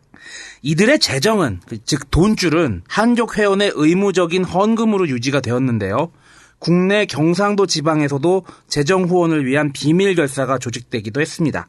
그것이 김용환 선생이 활약했던 조선 독립운동 후원 의용단이었습니다. 아니 단체 이름 자체가 독립운동 후원 의용단이잖아요. 그러니까 이분이 파라코 생활을 하면서 왜 그렇게 수밖에 없었나? 그리고 그걸로 뭘 했나라가 이걸로 탁 나오는 것이죠. 이렇게 의병활동 그리고 독립군 자금 지원활동 등으로 독립운동을 해오던 김용환은 부호들을 통한 독립자금 모집의 한계와 이 3번의 체포에 따른 일경의 감시로 인해 독립운동의 제약을 받습니다. 그러자 김용환 선생은 획기적인 방법을 떠올립니다. 그것이 바로 파라코 짓거리입니다. 너도 그래서 아닙니다. 저는 파라코 짓거리가 아니고 그냥 파라코예요. 전쟁 양아치예요. 자, 파라코가 뭔지 한번 살펴보겠습니다. 깨트릴 파자에 떨어질 낙자에 지포자. 집을 아주 작살낸다는 뜻이죠. 그렇죠. 예. 이게 뭐냐. 과거에는 명문가였던 집안의 자손으로서 허랑방탕한 생활을 하는 사람을 이르는 말입니다. 즉 재산이나 세력이 있는 집안의 자손으로서 집안의 재산을 홀라당 발라당 털어먹고 남봉질까지 하는 그런 사람을 뜻합니다. 이 작가 맞는데 왜? 실제로 가장 유명한 파라코가 바로 이하응입니다. 이하응의 집안은 그의 아버지 남영군이 예전에 오페르트 도굴 사건 뭐 그런 걸로도 유명한 사람이 남영군이죠. 남영군이 정조의 이복 형제인 은신군의 양자로 들어가게 됩니다. 그러면서 왕의 직계와 아주 가깝게 되죠. 근데 안동김 씨 세두정치 아래에서 이것은 안동김 씨의 끊임없는 견제를 받는다는 것을 의미하거든요. 근데 이게 말이 좋아서 견제지, 심지어는 왕족들 중에 좀 똘똘한 사람들이 있으면은 저 사람 역모를 꾸몄다라고 역모죄를 뒤집어 씌워서 죽이기도 하고, 안동김 씨가 세도 정치를 유지하기 위해서 왕족들에게 각종 폐악짓거리를 하고, 좀 똘똘하지 않은 왕족들은 왕으로 추서하려고, 왕으로 세우려고 그런 노력들을 많이 했습니다. 약간 총명하다라고 느끼면 바로 처단하는 거지. 네. 그럼 멍청한 척을 해야겠네요. 그렇죠. 그래서 이하응이 파라코 한 거야. 예. 그래서 이하응이 자신은 야심이 없는 파라코임을 자처했습니다. 스스로 불량배 행세를 했고요. 또 불량배들하고 어울렸습니다. 이하응이 어울렸던 대표적인 불량배가 천하장안이라고 일컬었던 사람들인데 왜 천하장안이냐? 천희연, 하정일, 장순규, 안필주 이 네 사람이기 때문에 천하장안이라고 했습니다. 아니 이게 무슨 뭐 불량배 F4요? 그렇지. 4대 철학이야. 근데 천하장안 이 사람들은 정말 그냥 파라코고 이하응은 파라코로 속인 거고 자신. 그렇지. 양아치 인척하느라고 생양아치들이랑 그렇죠. 놀아난 거지. 살아남기 위해서. 그리고 또 이게 안 들어갈 수 없잖아. 야 그거 꼭 리액션을 그렇게 줘야 돼? 파라코한테 당연히 필요한 겁니다. 그거. 이 천하장안 이 사람들하고 기방 출입도 없는 놈 밥 굶듯이 했다고 전해지고요. 이게 특히 없는 놈 밥 굶듯이라는 뜻이 존나 자주 했다는 거지 뭐야. 그리고 운현궁의 봄인가 예전에 책에도 뭐 나오기도 했었는데 기생 초선이라는 애가 있었는데 이하응과 초선이와의 사랑이 또 매우 애틋한데 기생들이 사람을 많이 보잖아요. 그래서 이 양반들 중에 저기가 멍청한 척을 하는가 아닌가를 정확히 안 것 같아. 그래서 술집 애들이 날 좋아하는 그러니까. 거야. 뭔 개소리야, 씨. 아유, 파라코 하나에다가 회장이랑 같이 있으니까 방송이 힘들어진다. 자, 세도 가문의 잔치집을 찾아다니면서 걸식도 서슴지 않았다고 합니다. 양반 체면에? 양반도 아니지 왕족이잖아, 왕족. 그러니까. 한 번은 누군가가 식은 전 조각에 침을 뱉어가지고 휙 던졌대요. 그러니까 이하응이 그거를 얼른 주워서 도포에다가 쓱쓱 닦고 하하하 하고 웃으면서 개걸스럽게 먹었다고 합니다. 야, 거지도 이렇게 안 하겠다. 아니 그래서 뭐 아랫도리로 지나당기고 네. 상갓집 계란 소리도 듣고 그랬잖아요. 예. 이렇게 파라코 짓을 하니까 이하응에게 궁도령이니 상갓집 계란이니 이런 소리를 듣게 된 거죠. 근데 이건 반대로 이하응이 세도가들의 감시망을 피할 수 있는 그런 계기를 마련합니다. 철종 제25대 왕이죠. 철종이 후사가 없어서 안동깁시 수뇌부에서 매우 걱정을 하는데 철종이 후사가 없으니까 철종의 대를 이을 왕도 좀 무식하고 미련한 왕손으로 해야겠다. 이런 생각을 하면서 고르던 참에 이하응 어때요? 라고 얘기가 나오자 아이고 그 사람도 왕손이야? 라면서 껄껄 웃고 조롱했다고 전해집니다. 그런데 이하응은 이런 와중에 뒤로는 왕실 최고의 어른이었던 대비 조씨와 친분을 맺었고요. 병약했던 철종이 후사가 없을 경우에 그리고 죽었을 경우에 자신의 둘째 아들 명복이를 왕으로 세워달라고 조대비에게 부탁을 합니다. 뒤로 일단 손을 좀 대놨네요. 그치. 그리고 왕이 왜 죽으면은 후사가 없이 죽으면은 왕실에서 그걸 결정을 하잖아요. 그렇죠. 진짜 철종이 후사가 없이 사망했어. 그리고 조대비가 이하응의 계획대로 둘째 아들인 명복이를 왕으로 내세웠고 그가 바로 고종이 됩니다. 그리고 전을 주워 먹던 그 사람은 흥선 대원군이 됩니다. 그렇지. 대원군이 됐지. 이렇게 조선 3대 파라코 중에 한 명, 이하응. 또 김영환 선생도 한 명이니까. 근데 지금, 이하응이나 그 김영환은 파라코가 아님에도 파라코라고 불리게 일부러 연기를 한 거고요. 진짜 파라코를 한번 예를 들어볼까요? 진짜 파라코? 누구 얘기하려고? 진짜 파라코는 롯데그룹의 신동아. 야, 이 개새끼야. 갑자기 탁 튀어나오네요. 우리 롯데 특집 했잖아. 그래서 뭐 아시겠지만 네, 그때 나왔던 다시 한번 사람이죠. 알려드리겠습니다. 진짜 파라코. 정말 파라코죠. 그러니까 신동학 씨가 이제 롯데그룹의 신격호 회장의 조카죠. 네. 조카가 되고 롯데햄, 롯데우유 여기에 아들이 되는 겁니다. 재벌 2세인데 이 어릴 때부터 양반이 차를 몰고 다녔겠군요. 1994년에 그 유명한 프라이드 운전자를 내리게 해가지고 짱돌로 내리찍은 오렌지족 사건을 일으켰죠. 벽돌로 찍었죠. 벽돌. 이거 뭐 다 그냥 간단해요. 내가 그랜저 몰고 가는데 앞에. 내 앞에 프라이드가 끼어들어가지고 내려 이 개새끼 이래가지고 찍은 그런 사건이 있었습니다. 근데 이때 같이 그랜저에 탔던 오렌지족 그 오렌지족 한 명이 이제 이후락 중정 부장의 손자였죠. 그러니까 아버지가 당시 뭐였냐면 이석환 씨 제일화재해상보험의 오너였습니다. 그러니까 재벌 그룹의 2세들끼리 모여가지고 끼리끼리 노는구나. 이런 짓거리를 했죠. 더 웃긴 거는 경찰이 말이죠. 이후락 손자를 그 이우락 손자의 아버지 그 이석환의 직업을 보험회사 직원으로 썼어. 사장인데? 회장인데. 회장인데. 알면서도 이렇게 써서. 왜? 뭐 축소보도지 지들끼리 이렇게 한 거야. 대한민국 경찰이 이렇지 뭐. 옛날 지금이나 뭐 그렇고.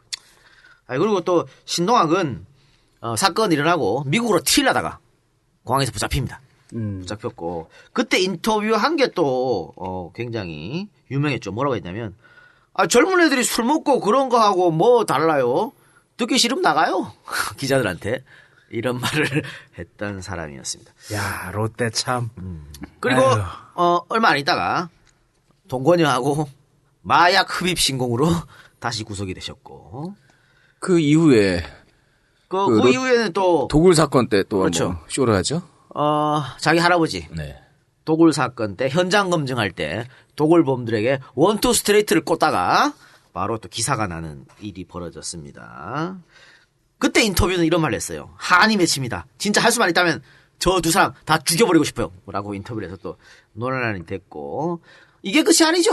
또 얼마 안 있다가 자신의 아카디아 승용차를 몰다가 어떻게 만취 상태로 몰다가 음주 단속을 한 경찰을 매달고 폭주를 해가지고 또 경찰에 굉장한 상해를 입힌 사건이 또 일어났습니다. 가지가지 한다라고 할 때 이런 사람을 딱 예를 들면 딱 좋네. 30m 정도를 끌고 갔다 그래요. 그러니까 뭐 또 이 사람이 그때 이제 혈중 알코올 농도가 얼마였냐면 놀라지 마시오. 0.246이었습니다. 0.05부터 면허 정지 아닙니까? 그런데 0.246이면 0.1이면 만취 아니야? 취소야, 그리고. 취지. 0.246 정도면 그냥 소주 담궈져 있는 거지. 내가 봤을 때 사망 수준이에요. 사망 수준이에요. 그 정도로 술을 마셨다는 거고. 이게 끝이 아니야? 그래서 거의 집안에서 내쫓기다시피 했었죠. 그래서 외국으로 떠돌아다니다가 결국은 타국 땅에서 쓸쓸하게 사망을 했는데 추락사로 밝혀졌죠. 그러니까 발코니에서 위스키 먹다가 추락했다 그랬는데 이것도 추락사가 아니고 그럼 살해당했다는 얘기가 있어요. 그러니까 여자 문제로 살해당한 게 확실한데 롯데그룹에서 시끄러우니까 무마시켰다 이런 말도 있는데 뭐 알 수가 없습니다. 하여튼 이렇게 미운 짓을 해도 그래도 뭐 부모 입장으로서는 귀한 자식이 아니야. 그렇죠. 그래서 신동학 씨가 사망했을 때 신동학 씨 모친이 충격으로 쓰러졌다고 하니까 정말 바라코 아니에요? 그러네. 정말 바라코. 그리고 예. 그 사실 롯데햄 롯데우유 이 이야기를 지금 푸르밀이죠. 제가 틈만 나면 하잖아요. 예. 그러니까 집안을 계속 망치는 거야. 나 같은 놈이 틈만 나면 말하니까. 이건 바라코가 집을 이렇게 망하면 바라코가 아니고 뭐겠습니까? 이런 사람이 진짜 파라코네요. 네, 그렇죠. 경북 안동 출신의 저술가로 일본 법정대 교수였던 윤학주는 자신의 저서였던 양반 동네 소동기, 나의 양반 문화 답사기에서 조선의 3대 파라코로 흥선대원군 이하응, 그리고 1930년대 형평사운동의 주역인 김남수와 함께 김용환을 꼽았습니다. 윤학주는요, 김용환을 진짜 파라코라고 생각을 했습니다. 그의 친구가 우리 할배가 아무리 주색잡기와 노름을 좋아했다고 하지만 그것만으로 그 많은 재산을 썼을 리가 없다! 라고 했을 때도 반신반의했습니다. 여기서 우리는 알 수가 있죠. 다 써버린 재산이 정말 엄청났다는 걸 알 수가 있지. 그러니까 김용환의 종손이 아니 우리 할배가 아무리 썼다고 해도 아무리 썼다 해도 그 많은 재산을 그걸로 날릴 수는 없어 라고 한 겁니다. 왜 그랬냐면 그때까지 김용환의 독립운동 활동이 알려지지 않았기 때문입니다. 안동에서의 김용환은 아주 유명한 인간 쓰레기, 양아치 파라코였을 뿐입니다. 안동 사람들은 이렇게 얘기했습니다. 학봉 종손 김용하이 금마하고는 상 정도 말하래. 그 지역의 상징이었네. 그렇죠. 김용환은 당시 안동은 물론이고요. 예천, 의성, 영주 등 그 일대의 노름판은 꼭 끼어서 밤새 노름을 했다고 합니다. 노름을 해서 돈을 따면 그걸로 좋은 거죠. 그리고 만일 돈을 잃으면 밖에서 잠복해있던 불량배들 모아서 노름판을 덮치게 해서 판돈을 쓸어서 가지고 갔다고 합니다. 그에게는 노름판 자체가 중요한 게 아니었습니다. 단지 독립운동 자금으로 지원한 돈이 목적이었지. 어쨌든 김용환은 매일 밤 노름을 하러 나갔고 집안의 가세는 눈에 띄게 아주 샥샥샥 기울어져 갔습니다. 오죽했으면, 이거 아마 저희 방송에 나왔던 얘기입니다. 오죽했으면 그의 딸이 시집을 갈 때 시댁에서 농 사와서 오라 라고 맡긴 돈까지 노름판에서 날려 먹었습니다. 장농. 딸의 원망이 얼마나 컸겠습니까? 또 그 딸이 시댁에 가서 당한 수모는 이루 말할 수가 없겠죠. 왜? 김용환의 딸이니까. 아이, 그러니까, 봐. 시집 올 며느리 집안이 돈이 없으니까, 알잖아, 그 집안이 어떤 집안인지. 시댁에서 시집 보내기 싫었을 거예요. 근데, 김용환 딸이니까 시집 보내기 싫지만, 그 집안이 학봉선생 집안이니까, 또 그건 좋은 거란 말이야. 그래서 어렵게 결혼을 했고. 세간살이 이거 해줄게. 돈이 없으니까, 네 시집 올 때, 남들 눈도 있고 하니까, 장롱 사와라 하고 시댁에서 줬는데, 그 그걸 돈을 빼가서. 슈킹해가지고, 노름하러 갔으니, 얼마나 시댁 가서 많은 그 구박을 당했겠어요. 뻔할뻔지 아니에요? 왜냐면 그때까지는 독립운동에 대한 아무도 몰랐지, 이야기가 어떻게 알아? 알려지지 않았기 때문이죠. 딸이 시집 가서 너 장롱은 어머님 장롱은 못 사왔어요. 왜? 저희 아버님 저희 뭐라 그러지? 처갓집이 아니라 뭐라 그러지? 저희 친정 아버님께서 그러면 이제 나중에 실수하면 하이고 이년아 그래 네가 그러니까 집안이 그 아버지가- 모양이지 니네 아버지한테 교육 잘 막 이렇게 했을 거 아니야. 당연하죠. 그 이야기가 조금 이따가 소개해드릴 시에 나옵니다. 그의 딸 김후웅 여사가 1995년 국가로부터 건국훈장 애족장을 아버지 대신에 수여를 한 뒤 직접 지은 시를 살펴보도록 하겠습니다. 우리 아베 참봉 나으리. 우리 아베는 아버지의 안동 사투리고요. 벼슬이 참봉이었는데요. 참봉이 뭐 그렇게 뛰어난 벼슬은 아니야. 그치. 동네 가면 다 동네가 참봉 다 있어. 참봉이라고 하잖아. 종구품 정도 됐을 거야. 구품이 최말단이에요. 어. 근데 왜 참봉을 김용환 선생한테 나라에서 줬냐면 학봉 선생 집안이니까 그냥 종손이가 준 거예요. 그럭저럭 나이 차서 16세에 시집가니 청송 마평 서씨문에 혼인은 하였으나 신행날 받았어도 갈 수 없는 딱한 사정. 신행 때 농사오라 시댁에서 맡긴 돈. 그 돈마저 가져가서 어디에 쓰셨는지. 우리 아베 기다리며 신행날 늦추다가 큰엄에 쓰던 헌농 신행발에 싣고 가니 주위에서 쑥덕쑥덕. 그로부터 시집살이 주눅 들어 안절부절. 끝내는 귀신 붙어왔다 하여 강변 모래밭에 꺼내다가 부수어 불태우니 오동나무 3층장이 불길은 왜 그리도 높던지. 새색시 오만간장 그 광경 어떠할꼬. 이 모든 것 우리 아베 원망하며 별난 시집 사느라고 오만간장 녹였더니 오늘에야 알고 보니 이 모든 것, 저 모든 것 독립군 자금 위에 그 많던 천석재산 다 바쳐도 모자라서 하나뿐인 외동딸 시댁에서 보낸 농값 그것마저 바쳤구나. 그러면 그렇지 우리 참봉 나으리. 내 생각한 대로 절대 남들이 말하는 파랗고 아닐진데 우리 아베 참봉 나으리. 굉장히 아베가 자랑스럽겠습니다. 그 중간에 왜 끝내는 귀신부터 왔다 해서 강변 모래밭에 꺼내다가 부수어서 불태웠다 그랬잖아요. 시댁에서는 충분히 그럴 수 있었을 거예요. 쇠농사라고 돈 줘놨더니 자기 큰엄마 쓰던 헌농을 들고 왔단 말이야. 그렇죠. 그래서 보면 근데 아버지가 맨날 저 사돈 어른이 하는 짓거리는 맨날 강원랜드가 있고. 맨날 가서 노름하고 여자 만나고 술 먹고 이러니까 우리 집안에서 뭐 조금만 안 풀리면 저 농 갖고 온 놈 귀신 붙어서 이랬다고.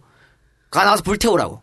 그 또 이거 뭐 밑에 사람 시켜서 며느리한테 직접 시켜가지고 안동 낙동강 강변 가고 불태우면 그때 그 마음이 그 며느리 마음이 어땠겠어요. 진짜 여기 나오는 대로 애간장, 오만간장 다 타는 거지. 그 자기 아베 원망을 엄청 했겠지. 그런데 세월이 지나가지고 한참 50년, 60년 지나가지고 1995년. 네, 나라에서 씨바 훈장 준다고 나오라 그러네. 그러면서 마지막에 나오잖아요. 내 생각한 대로 절대 남들이 말하는 파랗고 아닐진데 그래도 한 마음 한쪽 구석엔 우리 아베를 믿었던 것이죠. 그러면 그렇지 우리 아베 참봉 나으리. 대단하신 분입니다. 그리고 이분이 진짜 이 짧은 시 속에 말이죠. 이 김용환 선생의 인생과 또 따님의 인생 역전이 다 실려있네요. 그죠? 대단하신 또 필력이라고 볼 수 있겠네요. 자, 그럼 잠깐 쉬었다가, 우리 우리 아베 할배 참복나리께서 어떻게 돈을 말아먹으셨는지 살펴보도록 하겠습니다.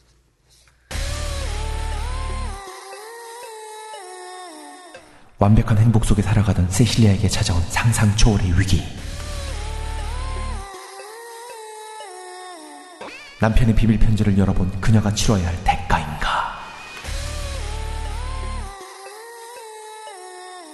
비난과 죄의식, 사랑과 용서를 숨막히게 엮은 완벽한 스릴러 소설. 허즈밴드 시크릿. 리암 모리아티 장편 소설. 도서출판 마시멜로.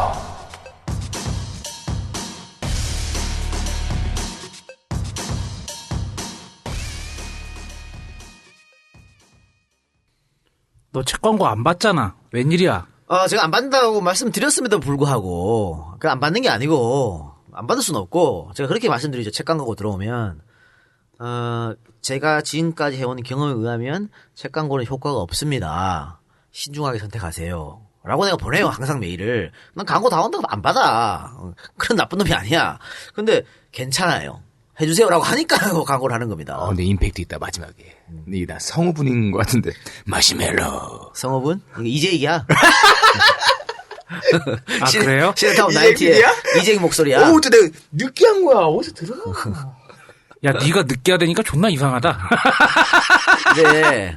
마시멜로. 왜 이재익 그 PD가 녹음을 했냐면, 이재익 PD가 읽고 엄청 칭찬을 했대요. 극찬을 했다 그럽니다. 굉장히 재미난 소설인가 봐요. 허즈밴드 시크릿. 네, 허즈밴드 시크릿 마시멜로 출판사에 나온 건데 제목은 좋네요. 스릴러 소설이라고 합니다. 뭐 외국에서도 엄청난 인기를 끌었다고요. 원작이 히트를 좀 쳤나 봐요. 네. 지금 뭐 그리고 각 서점에서 소설 분야 1위 찍고 있고 그리고 세계적으로 1000만 부 이상 판매가 됐다고 그래요. 와, 세계적으로 1000만 부 이상 팔리면 끝난 거 아닌가? 그렇지. 근데 한국에서 안 팔려요. 왜? 지금 독서 시장이 완전 죽었습니다. 그러니까 아마 사상 최악일 거예요. 이 판매량을 체크한 이래로 이렇게 책이 안 팔린 적이 없거든요. 지금 딱 그렇게 됐어요. 그러니까 여러 가지 사정이 있겠지만 뭐 출판 전까지라든가 도서 전까지라든가 또 메르스 여파 뭐 있겠죠. 근데 가장 중요한 것은 우리나라 사람이 책을 안 읽어요. 그렇지. 안 읽어. 진짜 안 읽어. 이웃 나라랑 비교해봐도 엄청 안 읽는 거죠. 사실 미국 같은 나라는 책값이 엄청 비쌉니다. 우리의 한 4-5배 돼요. 엄청 비싸 책값이. 외국 책 정말 비싸요. 엄청 비싸죠. 그런데도 불구하고 독서를 많이 하잖아. 근데 우리는 책값이 상당히 싼 편임에도 불구하고 책을 안 읽어. 원인은 뭘까요? 안타깝죠. 그러니까 어릴 때부터 경쟁 교육에 내몰리잖아요. 책 읽을 시간이 어디 있어. 학과 공부해야지. 선행학습해야지. 학원 가야지. 진짜 배워야 될 내용들은 못 배우고. 그런 거죠. 그래 좀 책 읽는 거에 취미를 붙일 만한 그런 환경이 아니지. 그렇죠. 우리나라가. 책 많이 읽어야 돼요. 책 많이 읽어야 우리 대통령 각하처럼 이렇게 문맥이 안 맞거나 난해한 이런 화법이 나오지가 않습니다. 책 많이 읽으세요. 네, 다시 한번 말씀드리면 스릴러 소설 마시멜로 출판사에 나오는 허즈밴드 시크릿. 허즈밴드 시크릿. 여러분들 포털에 허즈밴드 시크릿 혹은 마시멜로 출판사를 검색하셔서 많이 독서를 해주시기 바랍니다. 이PD님 늦게 했다고 한 거 취소할게요. 자, 또 하나 여러분한테 알려드릴 것은 이정열 전 판사가 팟캐스트를 한다네요. 그래요? 네. 그 시사통 김종배입니다에서 따로 코너를 하나 맡았대요. 아, 그렇지. 네, 그 시사통 김종배 항상 나가더라고. 항상 나가는데 시사통 김종배입니다 이 근처에서 녹음한다 그래요. 그러니까 이 근처에서 시사통 김종배입니다 녹음하는 날은 안 가서 꼭 술을 먹고 간다더라고. 오늘도 왔다 갔잖아요. 그래서. 그럼 저희하고 녹음 날이 겹치나 봐요. 그럼 우리 살도 항상 왔다 간다 그러더라고. 하여튼 그랬는데 그 시사통에서 하나 코너를 맡아서 이정열의 제법이에요. 제법이에요. 제법이에요가 아니고 제법이에요. 뭐 이건 뭐 이중적 의미가 있겠네요. 근데 그런 제목으로 팟캐스트를 하는데 재즈, 음악, 법률 그리고 시사 플러스 기업 교육 뭐 다 해. 상당히 하이브리드인데. 예, 이렇게 잡탕 팟캐스트를 한다고 하니 관심 있으신 분들의 많은 청취 부탁드리겠습니다. 자, 그러면 우리 방송으로 넘어가서 계속 이야기하도록 하겠습니다. 자, 이런 김용환의 파랗고 짓거리를 본 문중의 어른들은 가만히 있을 수가 없겠죠. 종갓집만큼은 넘어가면 안 된다면서 김용환이 팔아먹으면 다시 집을 사주고 또 팔아먹으면 다시 집을 사주고 이랬다고 합니다. 야, 그 종갓집 용환이 또 날렸대? 야, 문중! 더 모아! 집 하나 사줘! 또 날렸대? 아이, 저 개! 또 사줘! 이거지, 뭐. 그러나 김용환의 파라코 행동은 멈추어지지 않았습니다. 노름에 빠져서 종손 가문에서 가장 중요한 대 있는 것도 잊었습니다. 앞서 언급한 김용환의 딸이 유일한 김용환의 혈육이었습니다. 그러면은 저기 종손이면 아들이 있어야 될 거 아니에요? 그러니까 당장 집에서 난리가 났겠죠. 결국 학봉 문중의 대를 잇기 위해 이미 결혼해 있던 김 시인을 양자로 들였는데 김 시인은 20대 후반의 늦은 나이에 학봉 종택의 양자로 들어왔습니다. 그런데 그가 양자로 들어와 보니 집안에 멀쩡한 숟가락조차 하나 없었을 정도로 찢어지게 가라앉았다고 합니다. 다 갖다 팔아먹는 다 갖다 팔아먹는 거죠. 근데 사실 김용환 선생도 양자였거든요.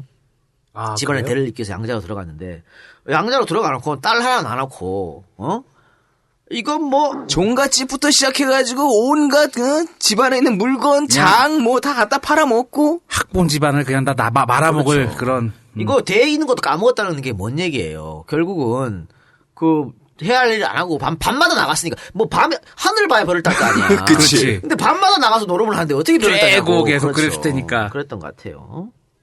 문중의 어른들은 집안 말아먹을 종손이 나왔다고 그를 꾸짖었지만 그때마다 김용환은 우리 집안이 대단한 집안이면 분명하지요. 한 집안에 학봉 할배 같은 사람하고 나 같은 남봉이라는 두 봉황이 나왔으니 그걸로 된 거 아이껴?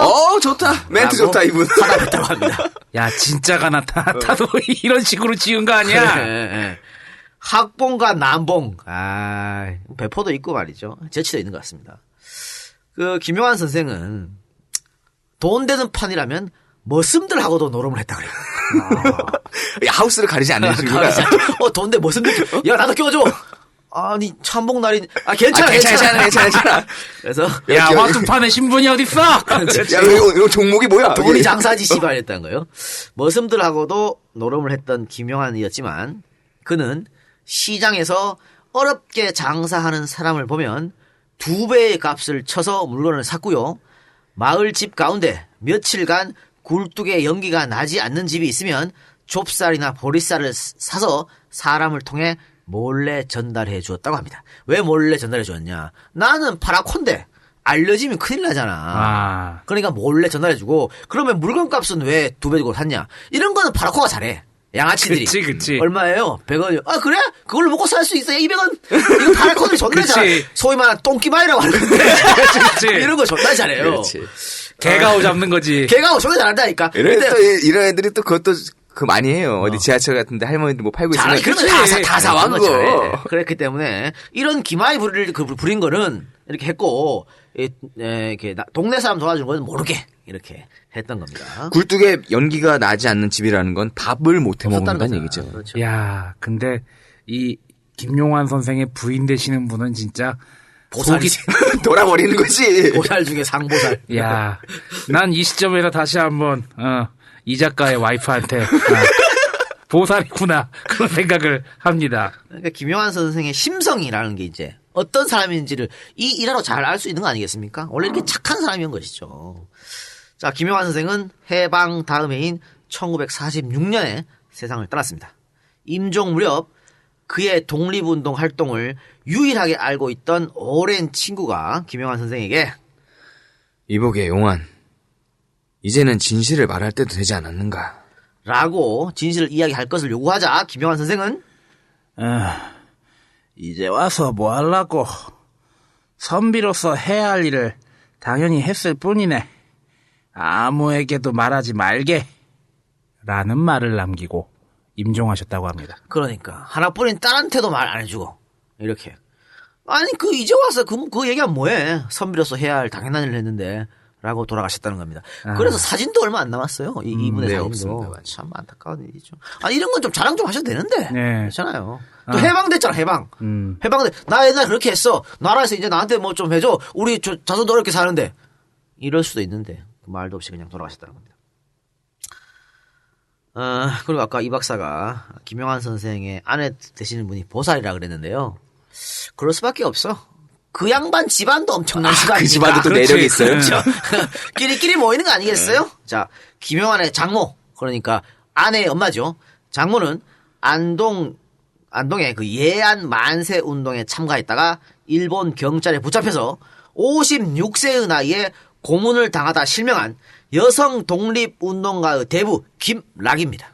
장모가 김락이야. 말 딴 거 아니에요? 또 장인 어른은 역시 독립운동에 매진한 이중업 선생이었습니다. 이중업의 부친이자 김락의 시아버지는 역시 독립운동에 생애를 바친 이만도 선생이고요. 김락은 이상룡의 처제입니다. 우리 방송에서 언급했던 이상룡 선생의 처제가 바로 김락입니다. 즉 이상룡 선생의 부인인 독립운동가 김우락 여사가 김락의 언니가 되는 것이죠. 이 김락의 오빠는 독립운동가 김대락이었습니다. 김대락은 독립운동을 위해 만주로 떠났었는데요. 만주로 이동하면서 엄동설안의 손자를 봅니다. 이에 김대락은 자신의 손자 이름을 쾌당으로 지었습니다. 쾌당이 뭐냐? 나라 잃은 조선 땅에서 태어난 것이 아니라 중국에서 태어난 것이 이렇게 통쾌할 수가 없다라는 뜻으로 쾌당을 지은 거예요. 당자는 당나라 당자지요. 그러니까 좋을 쾌자. 그렇죠. 그러니까 이것만 봐도 이 집안이 어떤 집안인지 알 수 있는 거 아니겠습니까? 또 김락의 남동생도 독립운동가인데요. 그분이 바로 그 유명한 김동삼 선생입니다. 저희 방송에서 여러 번 언급했잖아요. 그러니까 이게 뭐 말 다 한 거 아니에요? 또 더 나가볼까요? 김락의 고모는 이육사의 어머니 허길입니다. 또 이 허씨 집안도 독립운동은 엄청난 집안이죠. 이렇게 김용환의 처가도 처조부, 장모, 장인, 처남, 처고모 모두 독립운동에 매진했습니다. 이 김용환의 집안도 마찬가지고 처가도 마찬가지고 안동에서 지역 유지라고 불리던 양반 집안이었어요. 그런데 이 사람들 이렇게 자신의 모든 것을 바쳐서 독립운동에 매진했던 것이죠. 그러니까 노블리스 오블리자라는 게 바로 이런 거다라고 말씀드릴 수 있겠습니다. 지금의 사회 지도층들의 행태를 보면 정말 비교되는 거 아니겠습니까? 지금의 사회 지도층의 행태를 보세요. 어떻게 해서라도 내 출세만 바라보잖아. 또 어떻게 해서 우리의 이득을 위해서 집안끼리 결혼하는 거, 그러니까 재벌들끼리 정략 결혼하는 거. 사실 이때도요 양반들끼리 결혼한 거예요. 그렇잖아. 네. 양반들 결혼하는데 이 사람들은 양반들끼리 결혼해갖고 똘똘 뭉쳐가지고 독립운동한 거 아니에요. 그렇죠. 물론 당시에 양반들끼리 뭉쳐가지고 그렇게 정략 결혼해갖고 친일 행동을 했던 양반들도 엄청 많습니다. 그렇죠. 독립운동가들가 더 많지. 근데 이런 집안이 있던 반면에 지금 우리 사회 지도층들은 재벌들끼리 정략 결혼해서 지들끼리 다 나눠 처먹고, 뭐 재벌 2세, 3세들한테 아주 쉽게 내부 거래해가지고 일감 몰아주고. 그들만 세상을 만드는 그렇죠. 거죠. 서민들 뭐 떡볶이 가게까지 빵집 가게까지 진출해가지고 싹 다 죽여버리고 이런 짓거리를 사회 지도층 인사라는 것들이 하고 있잖아요. 또 뭡니까? 서울대학 나오면 서울대학 나온 것들이 선배면 선배, 후배끼리 다 뭉쳐가지고 끌어주고 땡겨주고 공부를 하면 다 그렇게 해주고.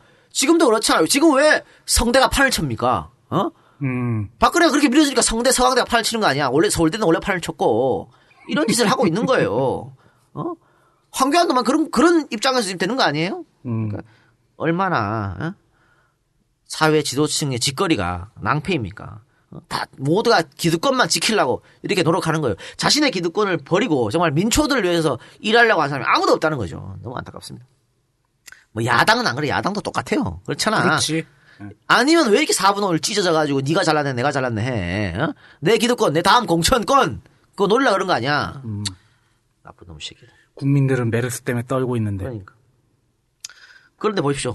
지금 이렇게 김용환 집안 또 김용환의 처갓집 또 이상용 집안 이회영 집안 보십시오. 일제강점기 때 그네들 선비들은 정말 가문 대대로 사돈의 팔촌까지 모두 힘을 모아서 나라의 재산은 물론이요. 목숨, 심지어는 내 자손들의 생명까지도 내놓으면서 잃은 나라를 되찾으려고 애썼습니다.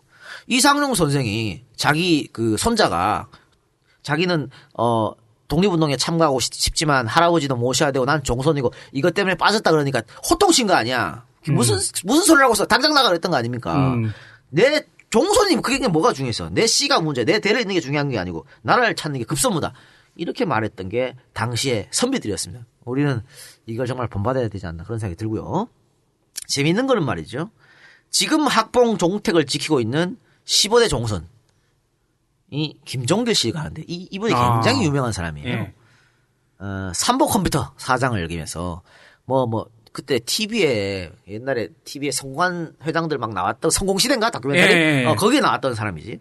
나래 이동통신 또 두루넷 사장을 했었던 정보통신업계 최고의 CEO라고 불렸던 인물인데 이분이 이제 학봉의 15대 종선인 겁니다. 그러니까 아까 제가 김용환 선생이 13대 종선이라고 했잖아요. 네. 그러니까 손자가 되는 거겠죠. 그렇죠. 물론 뭐 양자에서 이제 밑에가 되는 거겠지만, 그러니까 이 재밌는 거는 그런 것 같아요. 할아버지가 노름으로 날려먹은 재산인데 이 양반이 IT로 살려냈어. 에이, 그건 아니지. 왜? 노름으로 날려먹은 게 아니라 독립운동을 위해서 바친 돈을 재산만 보면 말이죠. 아, 재산만 보면 겉에서 봤을 때는 없어진 돈을 네. IT로 다 이렇게 한 겁니다. 또 참 재밌는 건 아마 기억나실지 모르겠는데 코리아닷컴이라고 미국의 어떤 사람이 그 도메인을 갖고 있었잖아. 예. 그래서 이 양반이 그거 산다고 돈 엄청나게 들여서 사왔어. 코리아닷컴이라는 게 뭐 나라의 자존심이다 이러면서 그래서 뭐 미친 짓거리를 하고 있나 이랬는데 아마 이 학봉 선생의 자손으로서 혹은 김용환 선생의 자손으로서 기계, 의지, 나라 사랑 이런 것 때문에 하지 않았나 그런 생각도 들긴 합니다. 추정이죠? 추정이죠, 이거는. 내 추정이지 뭐 어떻게 알아. 이 양반이 뭐 자기 몸값 높이기 위해서 그랬을 수도 있는 거고 모르겠습니다만은 어쨌든 저는 그렇다고 봐요. 그리고 뭐 호부 밑에 뭐 견자가 있을 수 있겠어요? 그렇지. 씨도둑은 못하지. 그럼요. 그러니까 어쨌든 여러분들 학봉 종택 한번 관광 투어 가는 것도 괜찮을 것 같은데요. 그렇죠.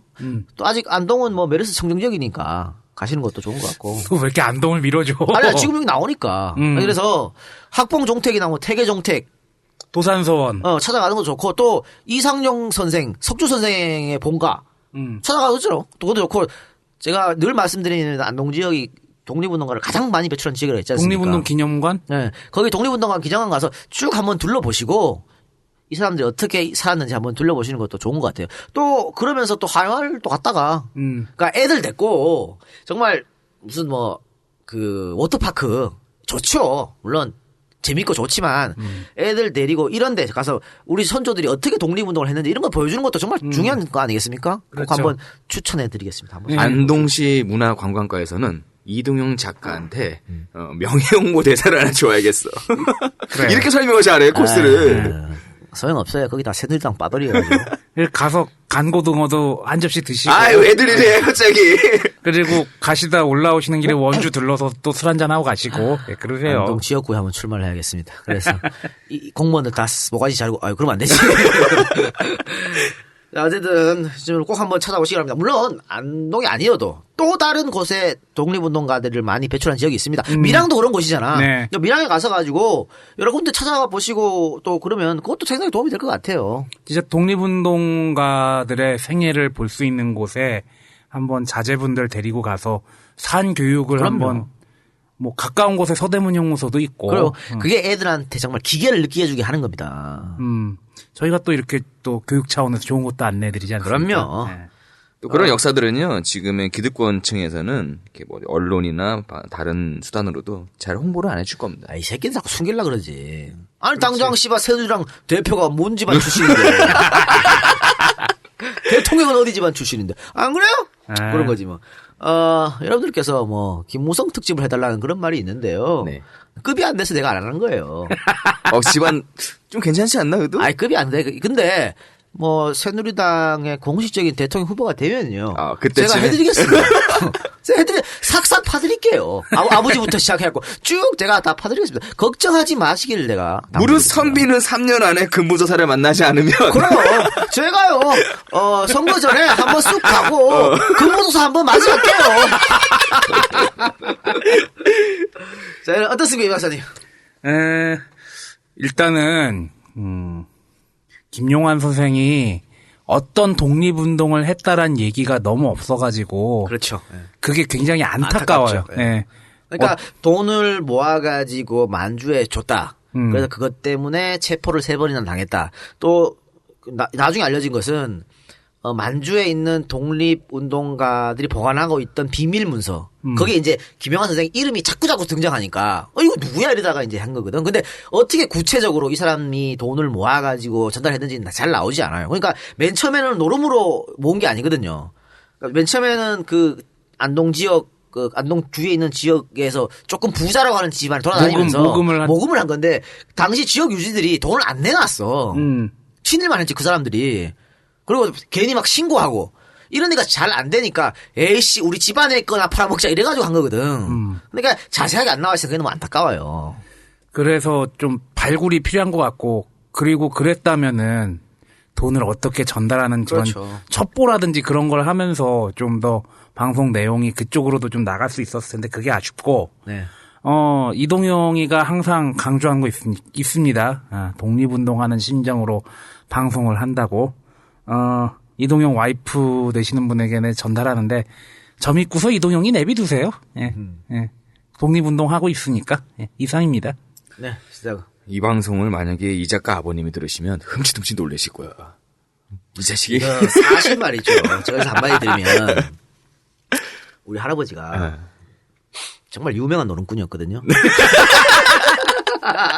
아니 진짜 엄청나게 아버지 죄송합니다. 제가 집안의 비밀을 엄청나게 이제 해 드셨어요. 그래서 진짜로 할머니 비녀까지 갖고 와서 팔아 드셨대요. 야, 잘하면 김용환 선생 만나줄 그래서 수 지금 있겠다. 지금 내가 말하잖아요. 그래서 제가 언제 한번 여쭤본 적이 있죠. 아버지한테. 뭐라고? 아버지, 혹시 우리 할아버지가 그 노름을 한 걸 독립운동에 여쭤봤죠. 그랬더니 우리 아버지가 한마디 하시더군요. 뭐라고? 야, 니네 할아버지는 한국전쟁 이후에도 노름하셨어?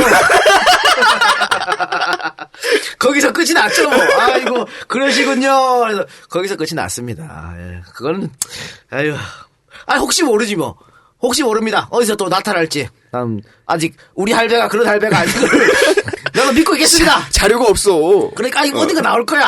우리 할배가 그런 할배가 아닌데. 우리 아버지가 설날에 아들, 딸, 조카들 줬던 세뱃돈 고스톱으로 다 가져갔던 거 생각난다. 자, 세상 계속 얘기하세요. 네. 자료가 없었습니다. 이번 방송 준비하는데 자료가 없었다고 얘기를 했죠. 양평 유지였던 양건석 선생은 3.1운동에 참여를 했고요. 나중에 전답을 팔아서 중국 가서 독립운동을 했습니다. 그의 후손은 2011년에 겨우 한국에 들어왔습니다. 양옥모 할머니는 한국에 들어와서 반 지하의 방에 살면서 식당 일을 하고 있었습니다. 김문호 선생 역시 독립운동에 자신의 집안의 모든 걸 쏟았습니다. 그 후손은 현재 지금 폐지를 줍고 생활하고 있었습니다. 독립운동했던 사람들의 후손들이 이런 취급을 받을 거라고는 사실 그 선조들이 꼭 기대하거나 바라거나 해서 독립운동을 하지는 않았을 거예요. 하지만 우리나라가 최소한 올바른 국가관, 역사관이 있는 나라라면 나라를 위해서 목숨을 바쳤던 분들의 후손에 대해서는 정당한 대우를 해줘야 되지 않을까라는 생각이 듭니다. 그리고 중간에 보면요. 이 역사들이 왜곡되어 있고 기록이 안 돼 있습니다. 왜 그러냐면 해방이 되고 나서 친일에 부역했고 미국에 부역했던 자들이 이 모든 행위들을 없애기 위해서 모든 독립운동 기록들을 최대한 없애려고 노력을 했습니다. 결국엔 나중에 친일 행위자가 국립묘지에 같이 들어가는 꼴까지 보게 됐습니다. 백산 안희재 선생도 자신의 모든 가산을 털어서 평생 독립운동을 했었습니다. 저희는 아이들에게 그런 얘기를 해줘야 됩니다. 우리가 바라는 세상은 너희가 정말로 올바른 국가과 역사관이 있으면 행복한 나라에서 아빠도 그랬고 너도 그렇게 살 수 있으면 좋겠다라는 바람을 해주려면 이렇게 잘못된 역사들, 왜곡된 역사들, 가려지는 역사들을 끊임없이 후손들에게 이야기를 해주는 게 필요할 것 같습니다. 그리고 더불어 아직까지도 밝혀지지 않고 서운이 없어서 혜택을 못 받고 있는 많은 독립운동 후손들에게도 정부가 나서가지고 좀 더 많은 대책들과 그들에게 정당한 대우를 해줬으면 하는 바람입니다. 이상입니다.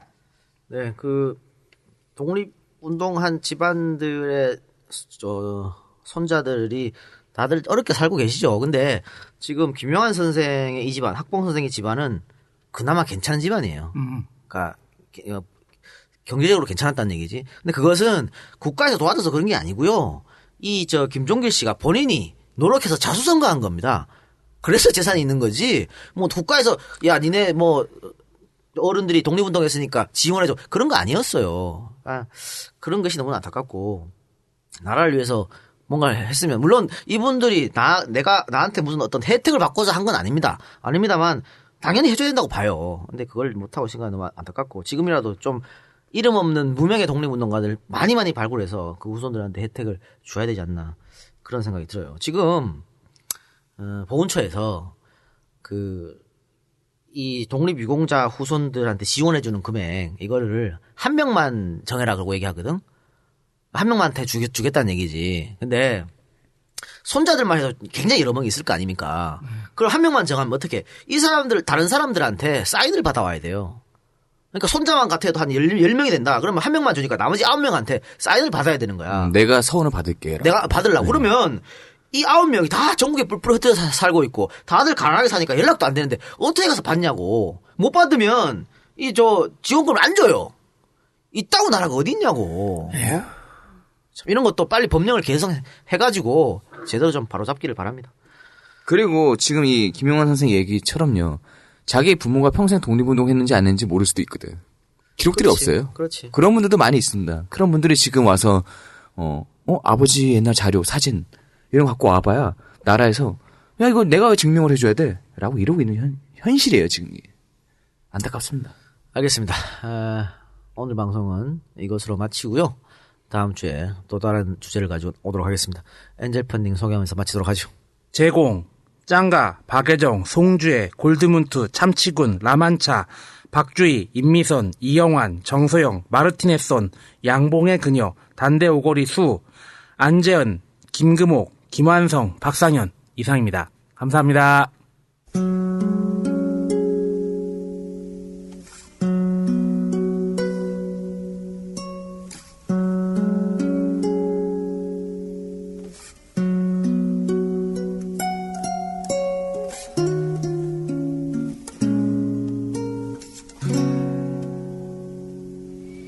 Even now, when there's someone else who cares, when there's someone home who's waiting just for me, even now I think about you as I'm climbing up the stairs, and I wonder what to do so he won't see. Even now, when I know it wasn't right, and I found a better life than what we had, even now I wake up crying in the middle of the night, and I can't believe it still could hurt so bad. Even now, when I have come so far, I wonder where you are. I wonder why it's still so hard without you. Even now, when I come shining through, I swear I think of you and how I wish you knew. Even now.